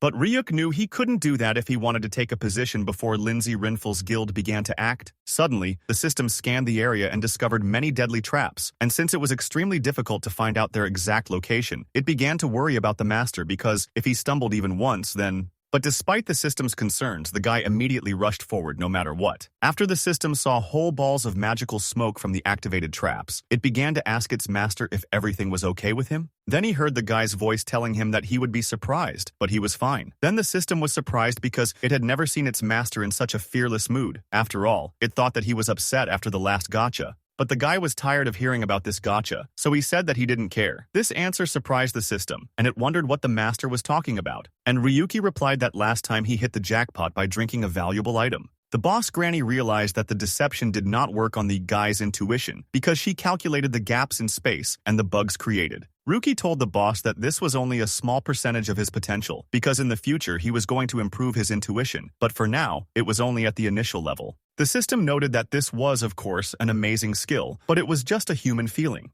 The guy believed that the system was right, but at that moment his main task was to survive in this place. The lone witch Serial was not happy that an intruder had entered her lair. She immediately began to throw out many deadly traps everywhere, casting her spells. This began to fascinate the guy and he became under her influence. But he came to his senses in time and managed to dodge. If he hadn't managed to do this, he would have been in the place of the shadow. Ryuki understood that it was useless to drag out the fight because the witch's attacks were the same type. Using his sprint skill, he got closer to her, but she started shouting that it was a mistake. SR, rank sword skill. Ryuki admitted that she was a strong opponent, but he planned to finish her off as soon as possible. Suddenly, the old woman started saying something about how she was free and that she no longer had to follow any instructions. And while she was going crazy, the guy did not miss the opportunity to attack her. He already thought that one blow was enough and that victory was his. Suddenly, some unknown force emanating from the lone witch Serial pushed him back. Having landed, he did not understand what it could be. At this moment, the witch's head returned to its original body position.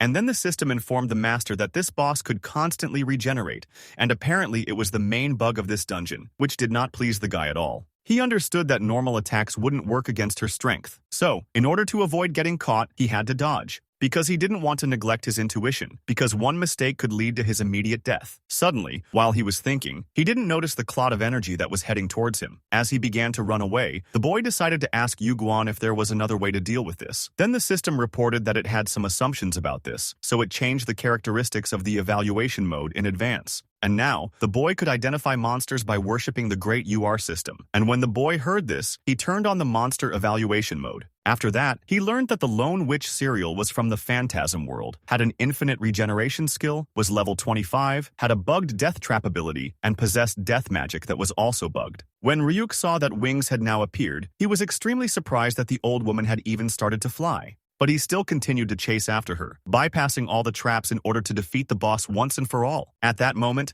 the guy also activated the pen of the Lonely Witch, which said that she was an alien in the category Other by the name of the bug. Ryuk didn't expect it because the guy thought that the world where this individual came from was destroyed 3 months ago. But it dawned on his friend that this was the very reason for the bug that was giving out information that she was an alien. When the witch began to make her attacks, everything around the dungeon was shining with bright colors. At that time, the Yuguang system told its master not to worry because she was nearby. She also asked not to touch the traps, because even touching it with a little finger could lead to his death. But looking at how the guy ignored her, it was scary. She was excited and wondered if the master had gone mad, but all she heard in response was that he was going to climb to the top and that this flame would not stop him. But the witch Serial had a different opinion on this matter, so she accumulated a huge amount of dark energy. Looking at this, the guy understood that in order to survive, he simply shouldn't touch it, so he was just going to turn away from the attack. The grandmother was confident that she would be able to deal with the unwanted guest, since this time she blocked all escape routes. Suddenly, a blade flashed behind her, and Ryuk's voice spoke, saying that she was the same as this dungeon. He managed to fool her and appear behind her, and he told her that borrowed power always became unreasonable at some point, and no matter how much it covered the entire territory, the weak points would still be displayed. All he had to do was attack her wings, because they were the very cause of the malfunction. But the old woman asked him to wait with this, because they had given her freedom. And the guy, of course, did not quite understand what she meant. And then she said that she had been in this dungeon for a long time and had fulfilled her role, and that she had never had any doubts or feelings. And having received these wings, Serial was freed from the curse. The guy realized that the witch wanted to free herself from her role. It was very similar to him, which surprised her greatly, and she didn't understand what he was talking about. Then Ryuk told her that he too was trying his best to escape from this world that looked like a dump. Then Serial assumed that if they were similar, then he could understand her feelings. Smiling, the old woman said that if he cooperates with her, then And while the witch was saying something about cooperation, the guy realized that if he destroyed her freedom, he would gain incredible glory. After some thought, he still deprived Serial of her wings. He managed to do this by activating the SSR skill. After that, Ryuk saw her stats, such as Serial's magic stone, %, her heart, %, her attire, %, old wooden staff, %, amulet of glory, %, mandrake, %. Then she said that he was a simple intruder into her sanctuary, and since the bug disappeared and the boss returned to his original state, she ordered him to fall at her feet for what he had done. Without thinking twice, the guy pierced her with his blade. After all, nothing has changed since her return. All she had to do was lose, and he would get a little closer to his glory. After which the system rewarded him for clearing the dungeon and gave him a Yuguan ticket X, and since the Lonely Witch's hideout was cleared, he received a reward in the form of a Yuguan ticket X and also Yuguan X tickets, and for first place, a Yuguan ticket SRX. Battle report, victory, received, Exp and RP Serial's magic stone, and her heart. Ryuk seemed disappointed that there was such a small reward for such a boss. Although the granny had a bug, she still seemed weak to him, and the reward was stingy, since even for the Dark Knight he was rewarded more generously. The system said that manipulating probability wasn't that hard. The guy said that he didn't expect anything worthwhile from her, but he was glad that he got a Katabi ticket with an SR item, and most importantly, he was able to beat Rinfel's record. At this time, the players that Ryuk had previously met at the entrance to the dungeon suffered another defeat. Some people didn't understand why they couldn't clear it, but the rest of the team told one guy that it was because he got lost, and they had to look for him. They also began to blame him for having no combat experience at all. Their boss did not like such discord in the team, and he began to calm them down by saying that this dungeon had long been impossible to pass, and he said that next time they would team up and go in there with another group. Suddenly they spotted Ryuk, and were surprised that he managed to hold out solo for 7 hours, and their leader thought that this guy just gave up and went home after that. He expected it, because you could tell from this guy that he didn't have the guts, and that he had realized the reality anyway. Suddenly, his words were interrupted by a notification of information about the dungeon, which had updated its data. The player leader was surprised when he saw that the rating was updated, and someone managed to complete this dungeon. And the first place was by a whole 17 hours and 20 and 30 minutes, which was as much as 10 hours better than the previous leader. Then they realized that the one they were mocking was the best in this ranking, but the players could not believe that this guy managed to beat Rinfel's record. Suddenly, one of the players accused Ryuk of cheating, because it simply couldn't be that he, alone, had broken the record. So he threatened him with his life if he did not tell them the truth. Ryuk easily said that there was a bug in the dungeon, which greatly reduced the time it took to clear it. This answer angered the other players quite a bit, because they did not understand how cheats could be used to change the game record. And the player who pointed his blade at him began to lecture him, which infuriated Ryuk. But despite that, he asked to leave him alone and concentrate on conquering the dungeon. But the player didn't like the fact that this guy just ignored him, and he wasn't going to leave it like that. Seeing the blade of the sword in front of him, Ryuk was able to easily dodge it. And then with a slight movement of his hand, he taught the scoundrel a lesson and silently left. The player got up and was still angry and started saying that he would kill him, but his team members asked him to finally stop this mess. The leader told him that the guy was not his opponent and that he shouldn't have behaved like that. But the player didn't like it and told the leader that he was just scared of the guy, which he didn't like, and he asked the player to finally wake up because Ryuk said that he only fixed a bug and didn't use it. The other team members didn't understand at first either, but after these words they realized that Ryuk didn't use bugs, but they still thought that it was impossible to deal with all the bugs that appeared in the dungeon alone. The leader said that this player looked very familiar to him, but he couldn't remember who he was. He probably remembered something about the Noon escaping from the depths of the sea and defeating the Dark Knight of Chaos. And this is what the Emerald Lake looked like. And these bright red motley thickets were called the Scarlet Spider Forest. And these hovering structures were the ancient ruins of the gods. Eating bread and looking at these pictures, the boy realized that these dungeons were among the famous first records of Rinfel and his team. Naturally, there were others, but he wanted to conquer these 3 places first. And the system was curious. Why? Then Ryuk answered that in one place there was another guild that set a new record 2 years ago. As for the record of the Archie team from the GA-ES guild, the time is very similar to what he predicted from the strategy he had previously created a long time ago. And he didn't like it at all, the guy told the system.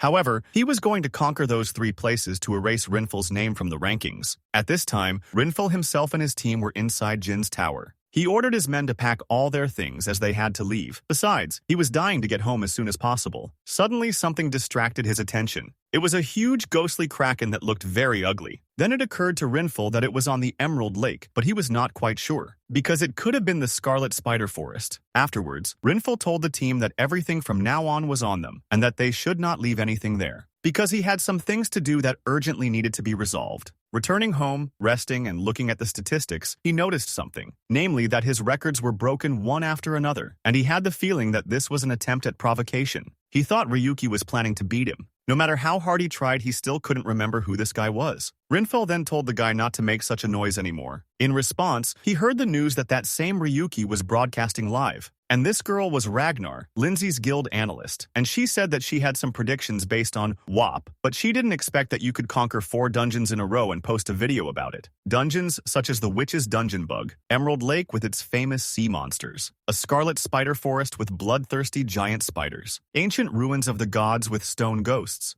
This video has gained over 17 million views in just 3 days, setting a new record. So the guy attracted a lot of attention when he defeated the Dark Knight of Chaos solo, so it was expected by the guild. There were skills and items that the analyst Ragnar did not understand, but in her opinion, such movements were impossible unless one knew the structure of the dungeon by heart. And the most shocking thing was the strategy in the witch's hideout. After setting a record of more than 3 months, no one could clear it. And Ryuki 7017 put on such a show and conquered him with such ease, which was amazing. There was a note that it was a composite video, but the fact that the witch's hideout had been cleaned up was an undeniable fact. To make this possible, one had to have the talent of a lazy analyst, and she was curious about whether some guild supported this guy. She noted that this event caused a storm of indignation on all fronts, but it was incomparable to how he defeated the Dark Knight of Chaos. If you release 4 videos at once, they will probably make a big splash, but these were just the tip of the iceberg. Compared to this video, which shocked many, the system believed that this plan of the master was very different from the previous provocation, since after that, those people began to recognize the guy as their enemy, to which Ryuk replied that he was ready for this. The system suggested doing what he had planned after a short rest, because it saw how out of breath the guy was, which Ryuki admitted, but he believed that if he gave those people even a little more time to think, his plan would fail. After all, 3 years ago, from that very day, his time stopped. It seemed to him as if all that was left was the emotions he experienced that evening, namely, despair and hatred, since the horses were his only reason for living until now. At this time, the guild was watching the same video in which the guy greeted everyone and said that he had previously posted a video called Escape of a No-Name from the Depths of the Sea, after which he told everyone his real name. Also, he regretted that he was not focused on capturing dungeons, but on the truth that I would like to tell everyone. When the employees saw that same guy for the first time, he seemed quite adequate.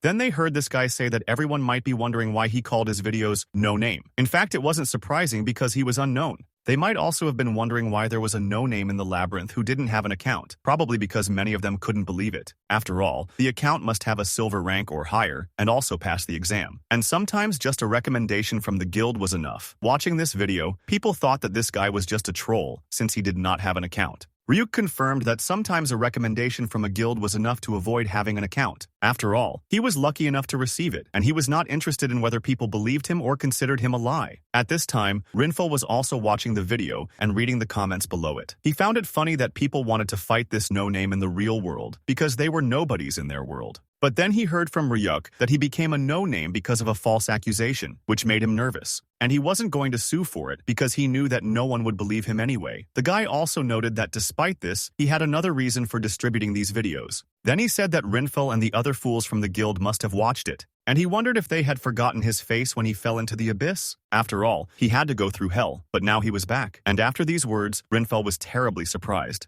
Ricky also noted that they should get ready because he would be coming for them soon. After that, people realized that it turned out that this guy's enemy was Lindis, and they were surprised by the huge number of views on his videos, and these top-secret organizations heard that this guy was currently under surveillance. The man suggested that it seemed he worked in Lindsay, and then he was fired, and all such data was erased. Gabriel probably worked on it, and the unknown was angry at Rinfel, but unfortunately, the record that could put the guild at a disadvantage was erased. Secret organizations asked this man to keep an eye on Rinfel Darius because he was a valuable candidate, but they also thought of him as just a middling guy pretending to be a leader. And this man was wondering what they were going to do, because he didn't think that Lindsay would ignore Ryuk in 7017. The organization said that they wanted to stay on the sidelines for now, since it was unlikely that they could decide anything at that point, and they decided to observe what was happening. This guy realized that this time he had to continue watching as usual, but he still wondered, could he handle this alone? But the secret organization said that everything was moving along a certain trajectory and it was too late. But this guy knew that in reality there were no restrictions and that everything could be done. so he decided that he would do whatever he wanted, but he wondered where his desire would lead him. At this moment, Guildmaster Lindsay mentioned what Ryuk 7217 had recently said about them, and he wondered what their relationship was to this matter. After all,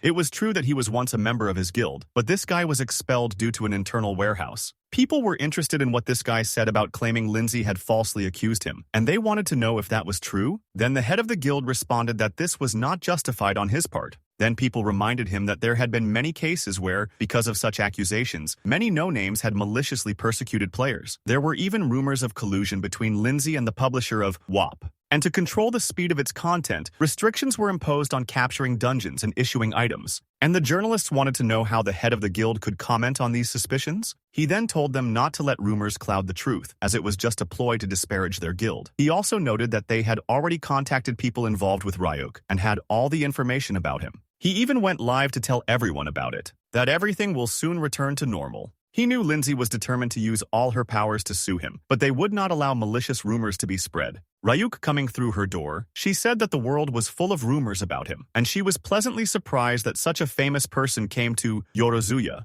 Ryuki replied that he didn't care what many people said about him. Still, he asked if he didn't think the old man's voice didn't fit this body, just like the last time when he was a boy. Ju Tenko said that he liked the voice, and that having a full-body prosthesis was a real pleasure. After that, he offered him something interesting. But Ryuk didn't need that, so he asked him to get his mods. This upset Ju Tenko, but he said that the mods he saw earlier were the only ones left. Ryuk thought he was lying, because he remembered very well his words about the fact that the clients who needed them were offered to take a test. And didn't that mean he was involved in the creation of the mod? And such assumptions from the guy surprised the merchant. And after that, Ryuk asked, what if he dealt with him directly? After all, the guinea pig came on his own, so there was no reason to refuse him. Then, smiling, Ju Tenko began to take something out of his pocket. He said that he was asked to give this if Ryuk came, and was told that if he mastered this mod, he would be able to meet him. Taking the mod, the guy was surprised by the arrogance of such a meeting. The system started scanning the disk and reported that this mod was mental nonsense, by influencing the visual system, with the help of which it was possible to obtain various information. However, it was more powerful than the mod installed, making it more dangerous. Ryuk said he wasn't against it, but he didn't like the idea of using it. Ju Tenko was very happy when he saw that the guy was not empty-handed, and he wondered what he had in the bag for him.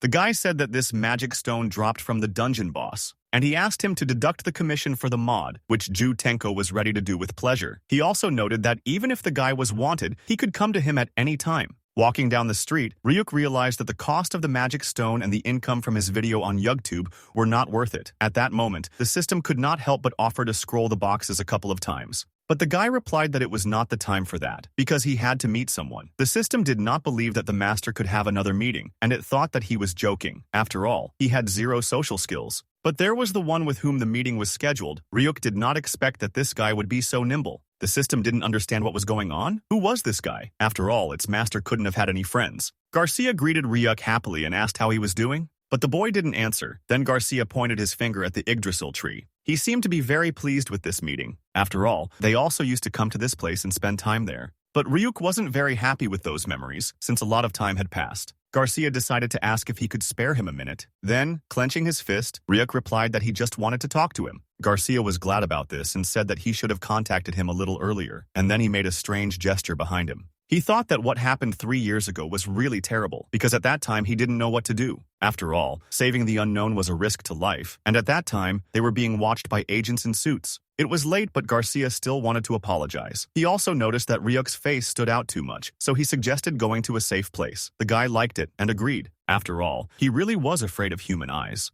Garcia wanted to apologize for his past sin. Namely, he truly regretted what happened 3 years ago. Ryuk admitted that it was difficult for him to accept his apology because he did not understand what the point of it was, and he wanted him to prove to him that he was actually sincere with him. Garcia then said he had a plan to get back to bronze. This intrigued Ryuk, and he was curious if it was possible. Garcia replied that if the plan worked, then anything was possible. He only warned that it would be difficult to pull it off in a short time. Earlier, Garcia was standing in the rain when Ryuki said something to him in surprise. The guy said that there was only a week left before his mother's operation, and then he asked him for help because he was the only one who could do it. He didn't ask for anything else. All he needed was to pay for the operation, and he promised that he would definitely return the money. But Garcia then cruelly refused him and asked him to take his hands off him. And then he said that he was just a dirty no-name who didn't understand the situation. Then Ryuki was left in the rain asking for help. After all, he needed money for his loved one's operation. The day Ryuki came, he was told that he should be happy. A no-name could pay. After checking the body, he was asked to leave the premises immediately, as there was no place for unknown people there. And then he remembered Garcia's words, in which he called him a dirty no-name who didn't understand the situation. Garcia decided to ask why the guy suddenly became sad. Ryuki told him that he would give him some advice from the past. After all, he knew that Garcia was going to deceive him with such a dirty show,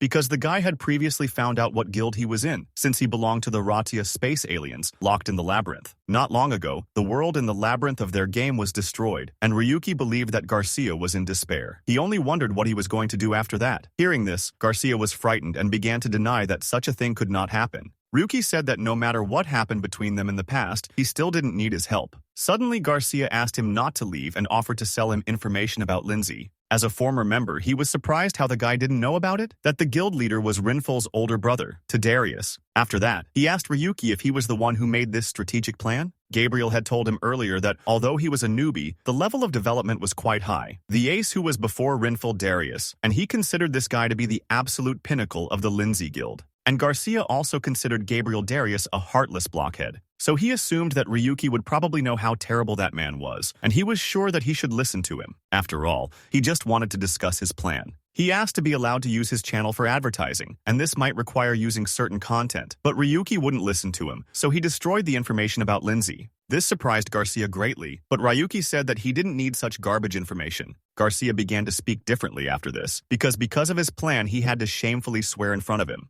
Calling him a fool, he began to attack him. Ryuki completely forgot that Garcia was not the kind of person to talk to. The guy repelled his attack and grabbed the scoundrel. Afterwards, he was going to ask him an important question. Namely, did he want to die so much by going to such a thing? But without hearing an answer, the guy still let this impudent imposter go. And then he told him not to show his face to him again. At that moment, Garcia began to scream that the target had slipped away. Before he could even leave, armed men were already waiting for Ryuk at the entrance. They asked the guy not to make any sudden movements. But the guy flashed past, knocking down one of them. It was so fast that no one even realized what happened. After that, they started looking for him but came to a dead end. People did not understand where he disappeared to. At this time, the guy climbed one of the buildings, all thanks to the sprint skill, which gave him such speed. Ryuki immediately realized that this was the work of Gabriel Darius, who nevertheless took radical measures, which was surprising for the guy. After this, the system's nerves began to act up, and she wanted to ask the master what he was worried about. But the guy said everything was fine, he was just thinking a little.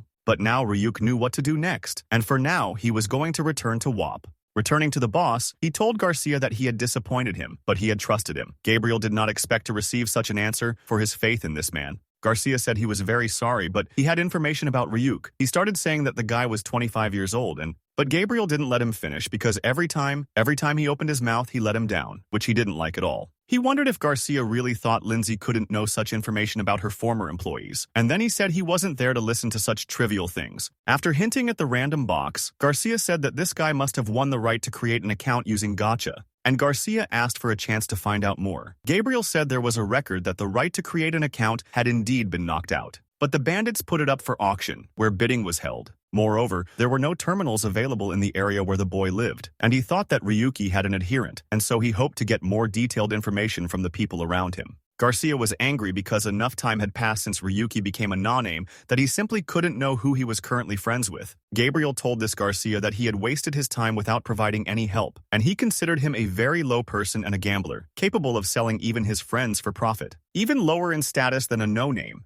These words hurt Garcia because he really tried to help, and he was angry that Gabriel considered him to be of lower status than a no-name. Pouncing on him from behind, he told Gabriel not to look down on him. Suddenly turning around sharply, Gabriel unexpectedly disarmed the guy and dropped him to the floor. It was an attack of bronze on gold, which was a crime, and since there were many witnesses, he told Garcia not to think that he could escape punishment. After all, even despite the witnesses, Gabriel could have dealt with him in another way. By the way, he said that usually the attacker was sentenced to death, but he was going to have mercy on him. Namely, to lower the status to a no-name, which sounded extremely scary for Garcia. After that, the guy began to ask the head of the guild for forgiveness and to give him another chance. He burst into tears and said that he didn't want to be a no-name because you couldn't come up with a worse title. But Gabriel never answered him. Although this guy was a good analyst, he was nothing more and nothing less. Compared to Rinful, he believed that he should be eliminated. And also Gabriel was of the opinion that there was definitely someone who made this guy so special, and he didn't care what methods he had to use because he was going to find out the secret of this unknown.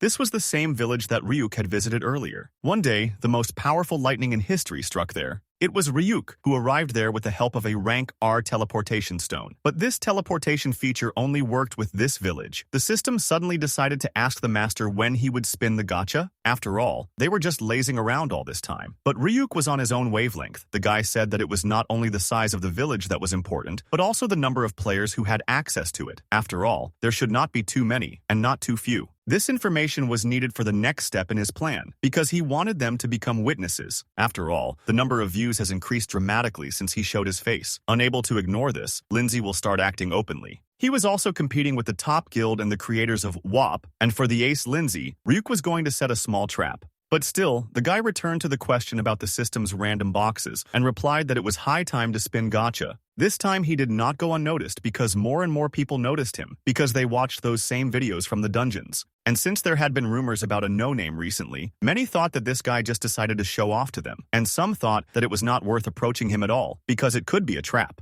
At this point, Ryuki decided to look at his login bonuses and weekly missions, of which there were quite a few, namely 92 Yuguan tickets and 5 SR rank tickets, as well as about 9,000 RP points. The guy decided not to waste time on trifles and immediately start with 10 random boxes. As was customary, he didn't get any legendary items, not even a single SR. The system believed that they had no chance of influencing it. But despite this, the guy continued to spin the boxes, but since he only got N-rank trash, this frustrated him furiously. Since the drop rate of SR grade items was 3 and 6%, he thought that he would at least get a couple of items. The system asked its master not to despair, because no matter how bad the world was while he was alive, everything would definitely be fine. Ryuki agreed with this, and he said that he still didn't hope for anything. After all, he still had 5 SR rank tickets, and they were his favorites. SR ranked item called Phoenix Feather, which allowed him to revive once. The guy liked that it could save his life. Since he had no level and status correction, he could die even from one hit, so he was happy for such a gift.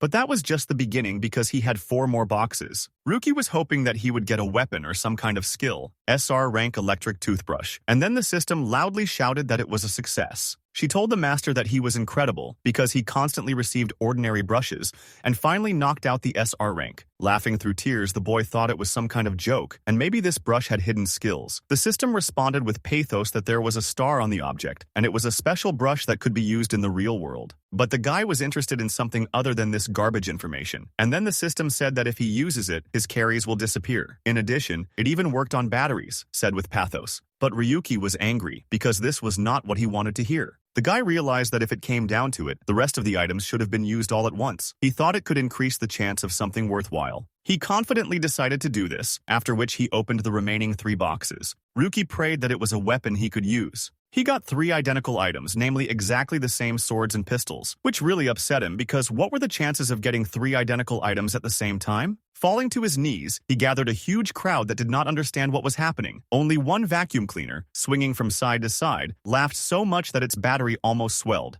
The players standing behind were already thinking about reporting the strange behavior of the no-name guild Lindsay. The vacuum cleaner told the guy that he had made him laugh a lot, so she wanted to tell him something nice, which immediately interested him. She said that by duplicating SR and higher items, he achieved the condition for unlocking the synthesis system. There were also a few more unopened systems, but she couldn't tell him the conditions for unlocking them in advance, so she asked him to put his efforts into doing it himself. The guy wondered why she laughed then, and she answered that she had a fetish for when her master failed, and she hoped to renounce it someday. The guy figured that out, and then he had to figure out what the synthesis system did. He realized that when you got the same box points, you could combine them for something more valuable. And to start synthesizing the pistol sword, he needed 10 ordinary N-rank blades. And for a more valuable weapon, he needed only 5 R-rank swords. SR, rank sword pistol. He was glad about this, but he still wondered if there were any restrictions. Then the system said that there was none, but he had to add either 20 ordinary N-rank swords or 10 R-rank swords with 2 pistol swords added to get a rare blade. The guy did it, he managed to do it, Chumu was happy. After crafting that sword, he managed to get a sword pistol of SR rank, EIG, of the bayonet sword type, the shape of which compressed 3 energies per cylinder. After that, Ryuk was really happy, and looking at him the system was worried about such a mental state. Now the guy had to improve the remaining skills, such as improving parry from level 4 to level 5, so that he becomes SR Yuguan parry max level. But suddenly Ryuku became curious. What would happen if he combined Yuguan's parry and Yuguan's swordsmanship? Then he saw a list of skill synthesis, which showed SR level Holy Sword, SR level Heavenly Blade, and SR level Sword God. Ryuk was unhappy that even here there was randomness, and he demanded that the system tell him which of the swords he could get. But in response, the vacuum cleaner asked, didn't the master get a thrill from this? After all, with the help of skill synthesis, he could further improve his initial skills and acquire stronger ones. Since there were other ranks, such as Super, Ryuk wondered what his probability was. Then the system answered that 2%, but that was quite a lot. Then the boy realized that he was stupid when he asked the vacuum cleaner a question. He decided to take a chance and got a level 1 SR rank Holy Sword, which had the ability to automatically activate a level 3 Swordmaster and activate a level 3 Aura. The Holy Sword wasn't such a bad reward, but the guy thought it was like a combination of normal skills, and then he noticed that his skill level had dropped. And then the system said that there was randomness here too, which pissed the guy off. But in any case, he knew the stage was set. But he wondered why Yuguan was so slow in experiments. While the guy was indignant, someone snuck up behind him. Seeing this, the system screamed. But it was already late, and some stranger put a sword to the guy and asked if he was Ryuki 7017. The guy was as calm as possible and decided to find out if Lindsay had sent him to him. But that stranger was insistent and was only waiting for an answer to his question. Ryuki said that he pointed a gun at a man in a village where it was forbidden, after which the stranger wounded him, which the boy did not expect. Looking at Ryuk, he told him that it was just a setting, which were made so that players could not kill each other. In other words, it was possible to inflict pain that would not lead to death. After that, the guy said that only Lindsay acted like that, and this method was good because the pain felt like it was real. The guy thought that the mask was useless because it was clear to him who sent him. After all, as soon as he declared war on Lindsay, he was immediately attacked, and while he was saying this, the stranger attacked him again, piercing him with his blade. And then he said that he should have been on guard from the moment the war was declared, because wherever he was, wherever he went, they were going to pursue him and constantly attack him. But despite the fact that the guy was wounded, he just laughed. The stranger did not understand such strange behavior and asked what was wrong with him. Ryuki then replied that he couldn't help but laugh because WAP was Lindsay's property. That's why they could do something so bold. The stranger said it was not the time to laugh because he was going to turn his laughter into a scream, after which he immediately attacked the guy, but he deftly dodged thanks to his sprint skill. And then he got close to the stranger, presenting his sword to him. And then he started laughing right in my face. What surprised the stranger greatly was that Ryuki then said that it was the number of preemptive attacks without which the system of the player attacked by the malicious guild would be ideal. Here the stranger pretended not to understand what was being discussed. At this time, Ryuki said that it was his turn to attack, and the players standing behind were shocked by what they saw, because this guy easily knocked over this stranger, despite his injuries. He asked the stranger where the pathos with which he attacked him was. After all, just a couple of minutes ago he had threatened him, but in response the guy only heard a moo. He understood that the stranger was experiencing violent sensations similar to what he felt from him, since the WAP defense system simultaneously reduced health damage and pain, but it influenced his attacks, which impressed the wanderer. The system told the boy that it had just blocked all signals to exit the village's system, and Ryuk told the wanderer that, as he had said, it was impossible to kill in the forbidden location, but one could still feel the endless pain from the constant attacks. But why should he tell him that? After all, these guys already knew it. After all, they themselves had done the same thing up until this point. Suddenly, the system whispered to the master that they were here, namely, the rest of the players from Lindsay's guild, who surrounded the guy from all sides, after which they gave Ryuk his final warning on 7017. The players politely asked him to leave the WAP system, and hoped that this guy would leave his career as a player, and if he did not resist, they promised to make concessions on this issue. Ryuki didn't understand. What the hell concessions? After all, they contradicted themselves. Besides, he himself attacked him first, although Ryuk was silent. Guild player Lindsay thought that this guy had no mercy, although he heard that Ryuki was dangerous. He didn't expect it to be that dangerous. The guy got tired of this talk and told them to leave quickly. But in response, I heard from the players that it didn't work that way. And first of all, they noticed the sword pistol, which shouldn't be in the WAP dimension. And they wanted to know how he brought it into the world? Ryuki said that as soon as he took off his mask, he would tell him, and then laughed, because he knew that he couldn't do it. The player said that in any case it was probably a normal bug, and he just wanted to enjoy the game, and the little joys, and he didn't understand why he had to deliberately get into trouble, and after which he said that he was very sorry but his escape story would end there. and then he ordered his players to attack the guy from all sides. Ryuki understood that this is what it would come to, so he began to skillfully shorten himself from countless attacks at once. The player realized that the guy was too fast, but that was all. Ryuk then used his new Holy Blade, SR plus Yuguan. This surprised the player because the guy, before he even reached the tower, began to use the sword's aura, which used a lot of mana, which was hard for him to believe since it was rare to use such skills at such an early stage. Looking at the guy, he wondered if this was the same newbie who caused the mistake, and even with such an aura, which he had to cope with, when he struck it he saw a bright spark. Looking at the guy's agility up close, he doubted that it was really an aura that was destroying his sword. In the end, he was unable to cope with such an influx of power, and he simply flew to the side.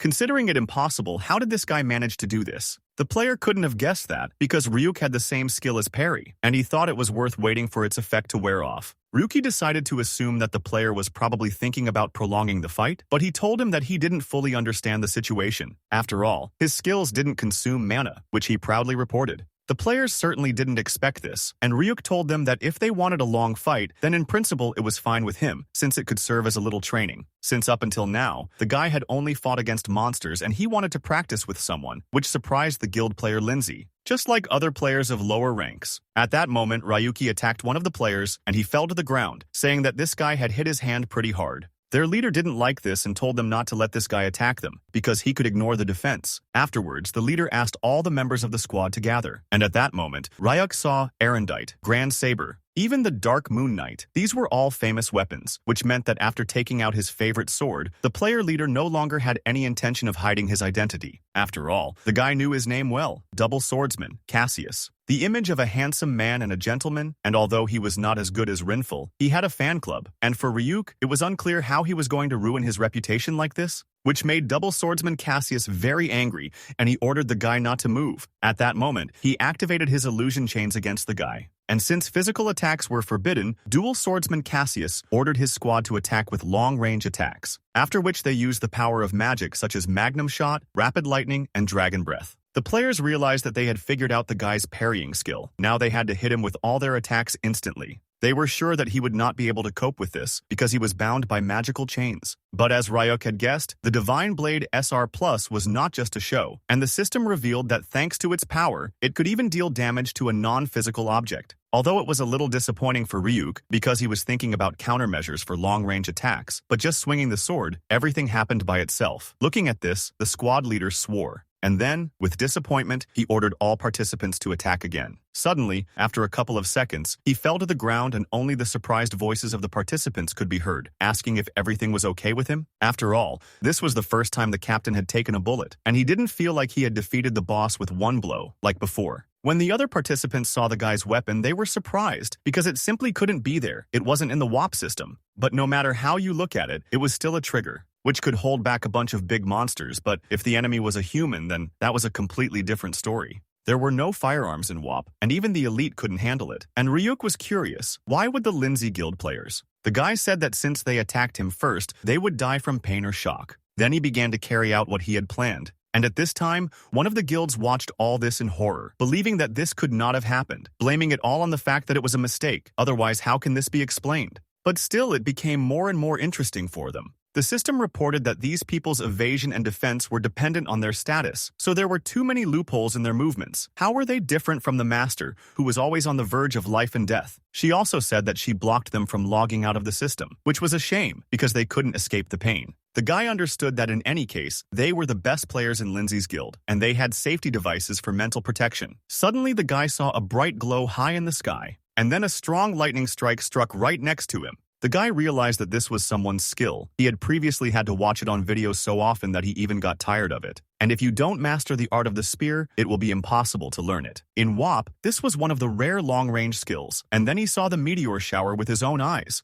This could only mean one thing, namely, a metastatic stone that could transport to another dimension, which is exactly what happened, and the guy simply disappeared in the middle of the village. and the players of lower rank stood in disbelief at what had happened. They could not believe that it was Lindsay herself. Even the head of the squad was surprised that he decided to come to them personally. Meanwhile, having appeared in another place, Ryuki had to run away from a strong source of energy. And as soon as he was at a safe distance, he realized who had decided to visit him. Appearing before the guy Rinfel, he said that it was unpleasant, of course, but by any chance he didn't have a gallery full of his photos there? He then said that since the love calls never stopped, he simply could not sit quietly at home. He was curious if the guy wanted to cause him trouble with such actions. The system suddenly noticed that the master's heartbeat had suddenly quickened, all because Ryuki had imagined this moment many times. He asked Rinfel to answer only one question. Did he recognize him? Surprised, Rinfel replied that he did not remember him, and it seemed to him that he simply wanted to attract his attention, and although he came there to look and remember him, he still could not remember this no-name. Rinfel wondered if this guy was really angry with him. Ryuki was surprised that Rinfel didn't remember the person whose life he destroyed. Rinfel asked to wait, saying the guy's name many times. Suddenly he exclaimed with a grin and said that he didn't remember anything like that. He asked the guy what was wrong. Was he disappointed? Upset? And then I wanted to know if he really thought that if he behaved like that, his heart would ache. Rinfel thought the boy was just trying to blame others for his misfortune, that's all. However, since he had come such a long way, he asked the boy not to disappoint him. Ryuki asked him not to worry because he didn't need his leniency, after which, taking his spear powered by mana, Rinfel began to approach the guy. Ricky was quite surprised by such speed, but the guy still managed to dodge his attack, which was quite handy, since after activation, Rinfel released a powerful stream of magical energy. Then he was amused by the fact that the guy managed to dodge. He said he would ignore it and destroy the guy anyway, even if he was a no-name. Seeing how Rinfel's attack destroyed everything in its path, the boy was extremely surprised by its power. He thought he could move on to the next attack, after which he entered into a fight with the deputy guild leader, in which everything sparkled and blazed. The guy was surprised because it was only the power of Rinfel's normal attack, and his speed was so high that he couldn't even catch the moment to parry, and all he did was try to intuitively block his blows. Suddenly, with a slight movement of his hand, Rinfel threw the guy aside, after which he said something about changing his mind, but Ryuki didn't understand what he was talking about. Rinfel said that for him it was just a little entertainment, as games have recently become a place to mine magic stones, since people used to like to play them for fun. And the fact that the no-name was so weak that he was just going to evaluate his abilities. However, when he came face to face, he wanted to understand what this guy was hiding, and he asked to entertain him a little. And swinging his spear, he accumulated mana and told Ryuk to try to get a high score. After all, he used his top-notch skill, Star Strike, against him. Ryuk felt like his wrist was broken at that moment, but he still somehow managed to block this powerful blow, which surprised him. SR plus Holy Sword Yuguona, which had a level 3 parry skill. And then he realized that when the parry was activated, for a moment he got a small chance, and it couldn't be missed. But Rinfel was getting closer and closer to him, and each of his normal attacks threw the guy back a few meters, preventing him from attacking each other. Ryuk was surprised that after losing his balance, he immediately counterattacked, and his attack was stronger than the Dark Knight's. There was no parrying skill like that in WoP, and Rinfel knew the guy was using funny stuff. But he didn't mind playing with him a little more, but he politely asked the guy not to break down. And then he immediately attacked him with his spear, and then Ryuki realized that there was no doubt that the parry effect was working. But the difficult task was that Rinfel had 2 quick transitions between attacks. And when the guy saw the effect of Rinfel's weapon, he was sure that he used the same material when he was an analyst. Rinfel suddenly told the guy to concentrate, because it would get even faster from here. He used the skill of the unique item Star Spear, and Ryuki understood that the more he attacked, the greater the speed. And although he had intuition and parry, but it was a disaster. As soon as the guy saw the right moment, he began to attack. He realized that an opportunity had arisen and it was worth acting immediately. When suddenly Rinfel pierced him with his spear, saying what a disappointment it was, and if he could hold on for another 3 seconds, he would break the record. In the end, the guy wasn't so good that he would remember him, but there was a plus. He had some fun in the fight with him. After that, he let him go, and the guy fell from high above to the ground. Rinfel considered this the end, and said that the guy had disappointed him, and then asked him not to provoke him with such pathetic abilities. And even if he wanted to die, nothing would come of it. Because, like the village where he fought Cassius, this place was also a forbidden gaming zone, and no matter how you look at it, there is not a single person there, only ruins. The system was so stupid that it recognized this as a village. But in any case, Rinfel could not leave the game at that moment. And he wanted to know, didn't the guy at that moment have the same power that supported him behind the scenes? And Ryuk replied that he wouldn't tell, but if he was so interested, he could have asked Cynthia about it. Then Rinfel was surprised to hear her name from a no-name, and he asked him if he knew where this girl was. This brought a smile to the boy's face, and then he asked, was he betrayed too? But this only made him angry, and he began to demand that the guy lay out everything he knew and not miss a single detail. Having taken out the item, Ryuk realized that for the first time his intuition was screaming so loudly. And while Rinfell wanted to know where this amateur was, Ryuk threw his small R-rank blinding flash drive. It was so bright that it made Rinfell lose his train of thought. I'd say it was a pretty good mid-throw. Rinfell was surprised and wanted to know what it was, but then he still devalued it by calling it trash. Suddenly, Ryuki laughed because he thought that someone else had taken advantage of Rinfell was funny news. He also said that he was going to beat the living daylights out of him, and there was no need for him to borrow someone else's help. Rinfell liked that the boy wasn't going to beg for mercy there, but he warned the boy not to regret missing his chance afterwards. Ryuki said that since he didn't remember him, he was going to make sure that he never forgot him. After all, up until this moment, he hadn't fought even at 50%. The system was surprised by such a statement. Rinfell was surprised that a no-name had time to say such absurd things, and the system asked the master not to regret it later, which the guy assured her that this would not happen. After all, he had long ago said goodbye to these useless emotions. Rinfell found it funny. He began to attack Ryuk again, and this time, he did not plan to spare him. The guy wanted to read his attacks with his intuition skill and buy himself some time. Rinfell attacked again, he activated the skill. But something went wrong, and a shockwave of incredible force was created. Ryuki didn't expect at all that during his skill, Rinfell would be able to switch to attack. Suddenly, before he could even move away from the previous time, the blade of Rinfell's spear was approaching the guy again. This time he managed to read the attack and stop it by force. Rinfell was glad that they were in the forbidden zone. After all, despite the fact that this guy managed to get to the point where everything ended too quickly, and he wondered if it upset the guy, but he didn't have time for that at that moment because he felt as if his right arm would be torn off. If he had dodged a little later, he would have lost the limb. Rinfell said that if they were in a normal village, the situation would be different. He liked this place very much because it was quiet and it was easy to engage in battles. Ryuka was irritated by his speech and asked him to shut up, and then using the sprint skill, he ended up behind Rinfell. But he only smirked at what the guy thought he was doing, which was not true. Turning around, he sharply reflected his attack with such force that Ryuki could not have expected. And then he told the guy that he would show him something interesting, namely, a first-class meteor shower skill, and this time there was much more mana there. And the guy also received more damage. Rinfell asked the boy if he thought it was weak. After all, he had said earlier that he would fight at 50%, but he thought that was the end. Or did the guy think that since he was the ace of the guild, he would be able to troll him? He asked him to show at least a little of that courage and continue the fight, because this would be a great chance to take revenge. Rinfell had already become disappointed in him because such a battle was not one of equality of forces. He didn't wait for the no-name to get up, so he simply threw him up with his magic. And then he said that it would end shamefully for him, and maybe he wanted to play some more? But since there was no answer, Rinfell used his top-notch meteor shower skill, and then a flash of light penetrated the boy. After a long flight, Ryuki landed on the ground, and Rinfell was already celebrating his victory. Suddenly, she was interrupted by a call from his brother Gabriel Darius, who asked to stop fighting and quickly return to the guild. This call made Rinfell nervous. He did not expect to be absent for so long, and he understood that he would get a slap on the wrist for this. Ryuk saw that he was already leaving, so the guy shouted for him to stay, which alarmed and surprised Rinfell, because he didn't expect that his attacks couldn't penetrate the guy's armor. Ryuki knew that if the pain he was inflicted with was real, he would have died from shock. Even if he survived, it didn't mean he couldn't avoid the consequences. But this wasn't a problem that could be solved by the power of the spirit. The system reported that the sensitivity adjustments were controlling the sensations, so it set the threshold to 50% of the minimum value. As a result, his movements became slower, and she wanted to remove it. She thought he was really crazy for deciding to enjoy the pain. After all, it was really dangerous. But Ryuki said that he had no other choice. He had to use all the chances.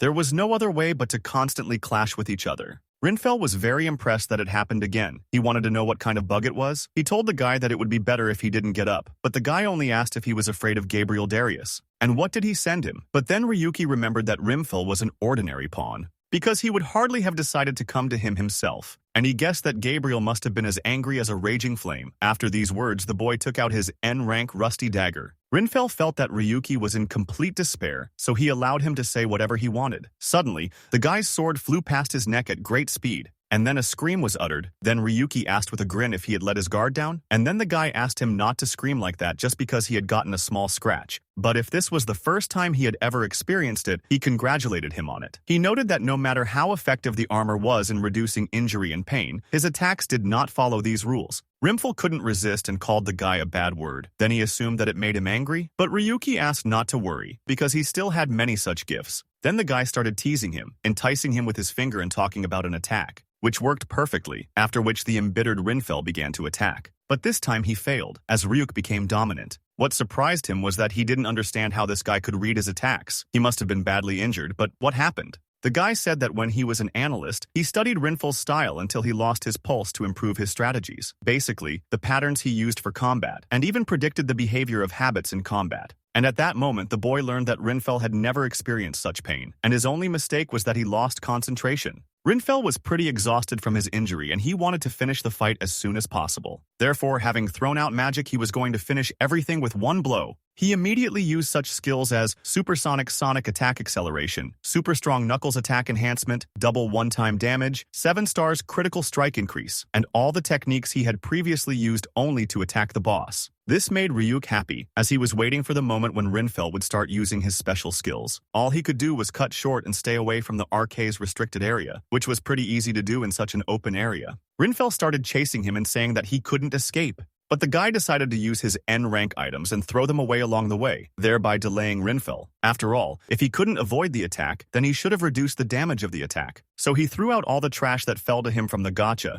which irritated Rinfel. And catching up, he shouted after him that he would not be able to stop his attack with such methods, because it only made him angrier and more powerful. And realizing that the spear was scratching his back, the guy was not delighted. After dealing a strong attack with his superpowers, Rinfel said that the guy had gotten to him already, and that he probably wanted to avoid a direct hit. But what was his chance of winning now? Rinfel asked. Ryuki, on the contrary, was delighted and grabbed the spear and said that this was his chance. Then, enraged, Rinfel told this no-name not to stain his spear with his blood. And the guy said that he would show him something interesting now, while Rinfel said not to talk nonsense and quickly remove his hands. That day, the guy pulled out his first SSR, after which he experimented with Cereal's feathers, and in the video, he cheated a little by calling it a skill. In fact, it was a skill and not an object. Therefore, holding the spear, in the guy's hands it began to shine with a bright flame, which caused misunderstanding in Rinfel, because it began to dissolve into small particles. It was all thanks to the SSR guy removal system, and Rinfel's spear simply disintegrated right in his hands, which surprised him greatly, because he had never seen anything like it. This rare item even disappeared from his inventory. There were no such item destruction systems in WAP, so he wondered why his weapon disappeared. He assumed that it was a hallucination skill and that this guy had done something. At this time, Ryuki held him at gunpoint, and then he attacked him with his blade pistol.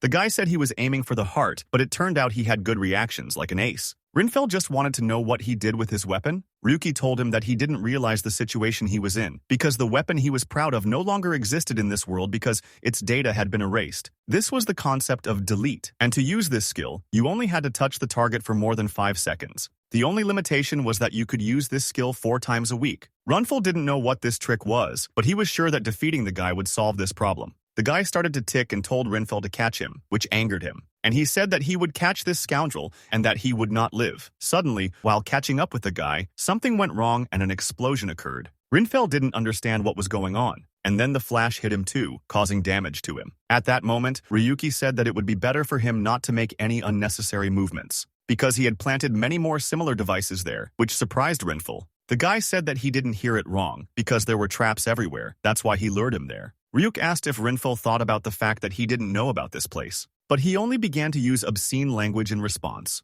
Ryuki said that he had calculated everything in advance, namely how he would appear before him, where he would try to kill him, and so on, all after he declared war on them in that video. So he was well aware of this tasteless playground of linsey fools like him, and he assumed that Rinfel would take him there, so he prepared a small gift for him. So the guy was glad that everything worked out exactly as he expected, and now it was his turn to play with it. Rinfel was irritated by the fact that the guy was laughing at him, and he decided to attack him again. Suddenly, all the traps were activated, and there was a strong flash. Rinfel was getting more and more uncomfortable with this guy, because besides the damage, he also couldn't find him because of the dust. And when he saw a shadow in this thick pile of smoke, he immediately attacked straight at the head. How surprised Rinfel was when he realized that it was a skull, but not the current he was aiming at. As it turned out, Ryuki had set up a trap again to grab his weapon, and after 5 seconds, it began to disappear again. Rinfel was surprised that this guy managed to do this trick again and deprive him of his second weapon. He realized that this was no ordinary trick, and that the Star Spear could no longer be used. At this time, while he was thinking, Ryuki pointed his blade at him, and then he pulled the trigger and attacked Rinfel. Calling him a scoundrel, Rinfel said that he would still take revenge on him. At that moment, Rinfel began to exit this dimension, but something went wrong and the system crashed. And after Ryuki managed to pierce him with his blade,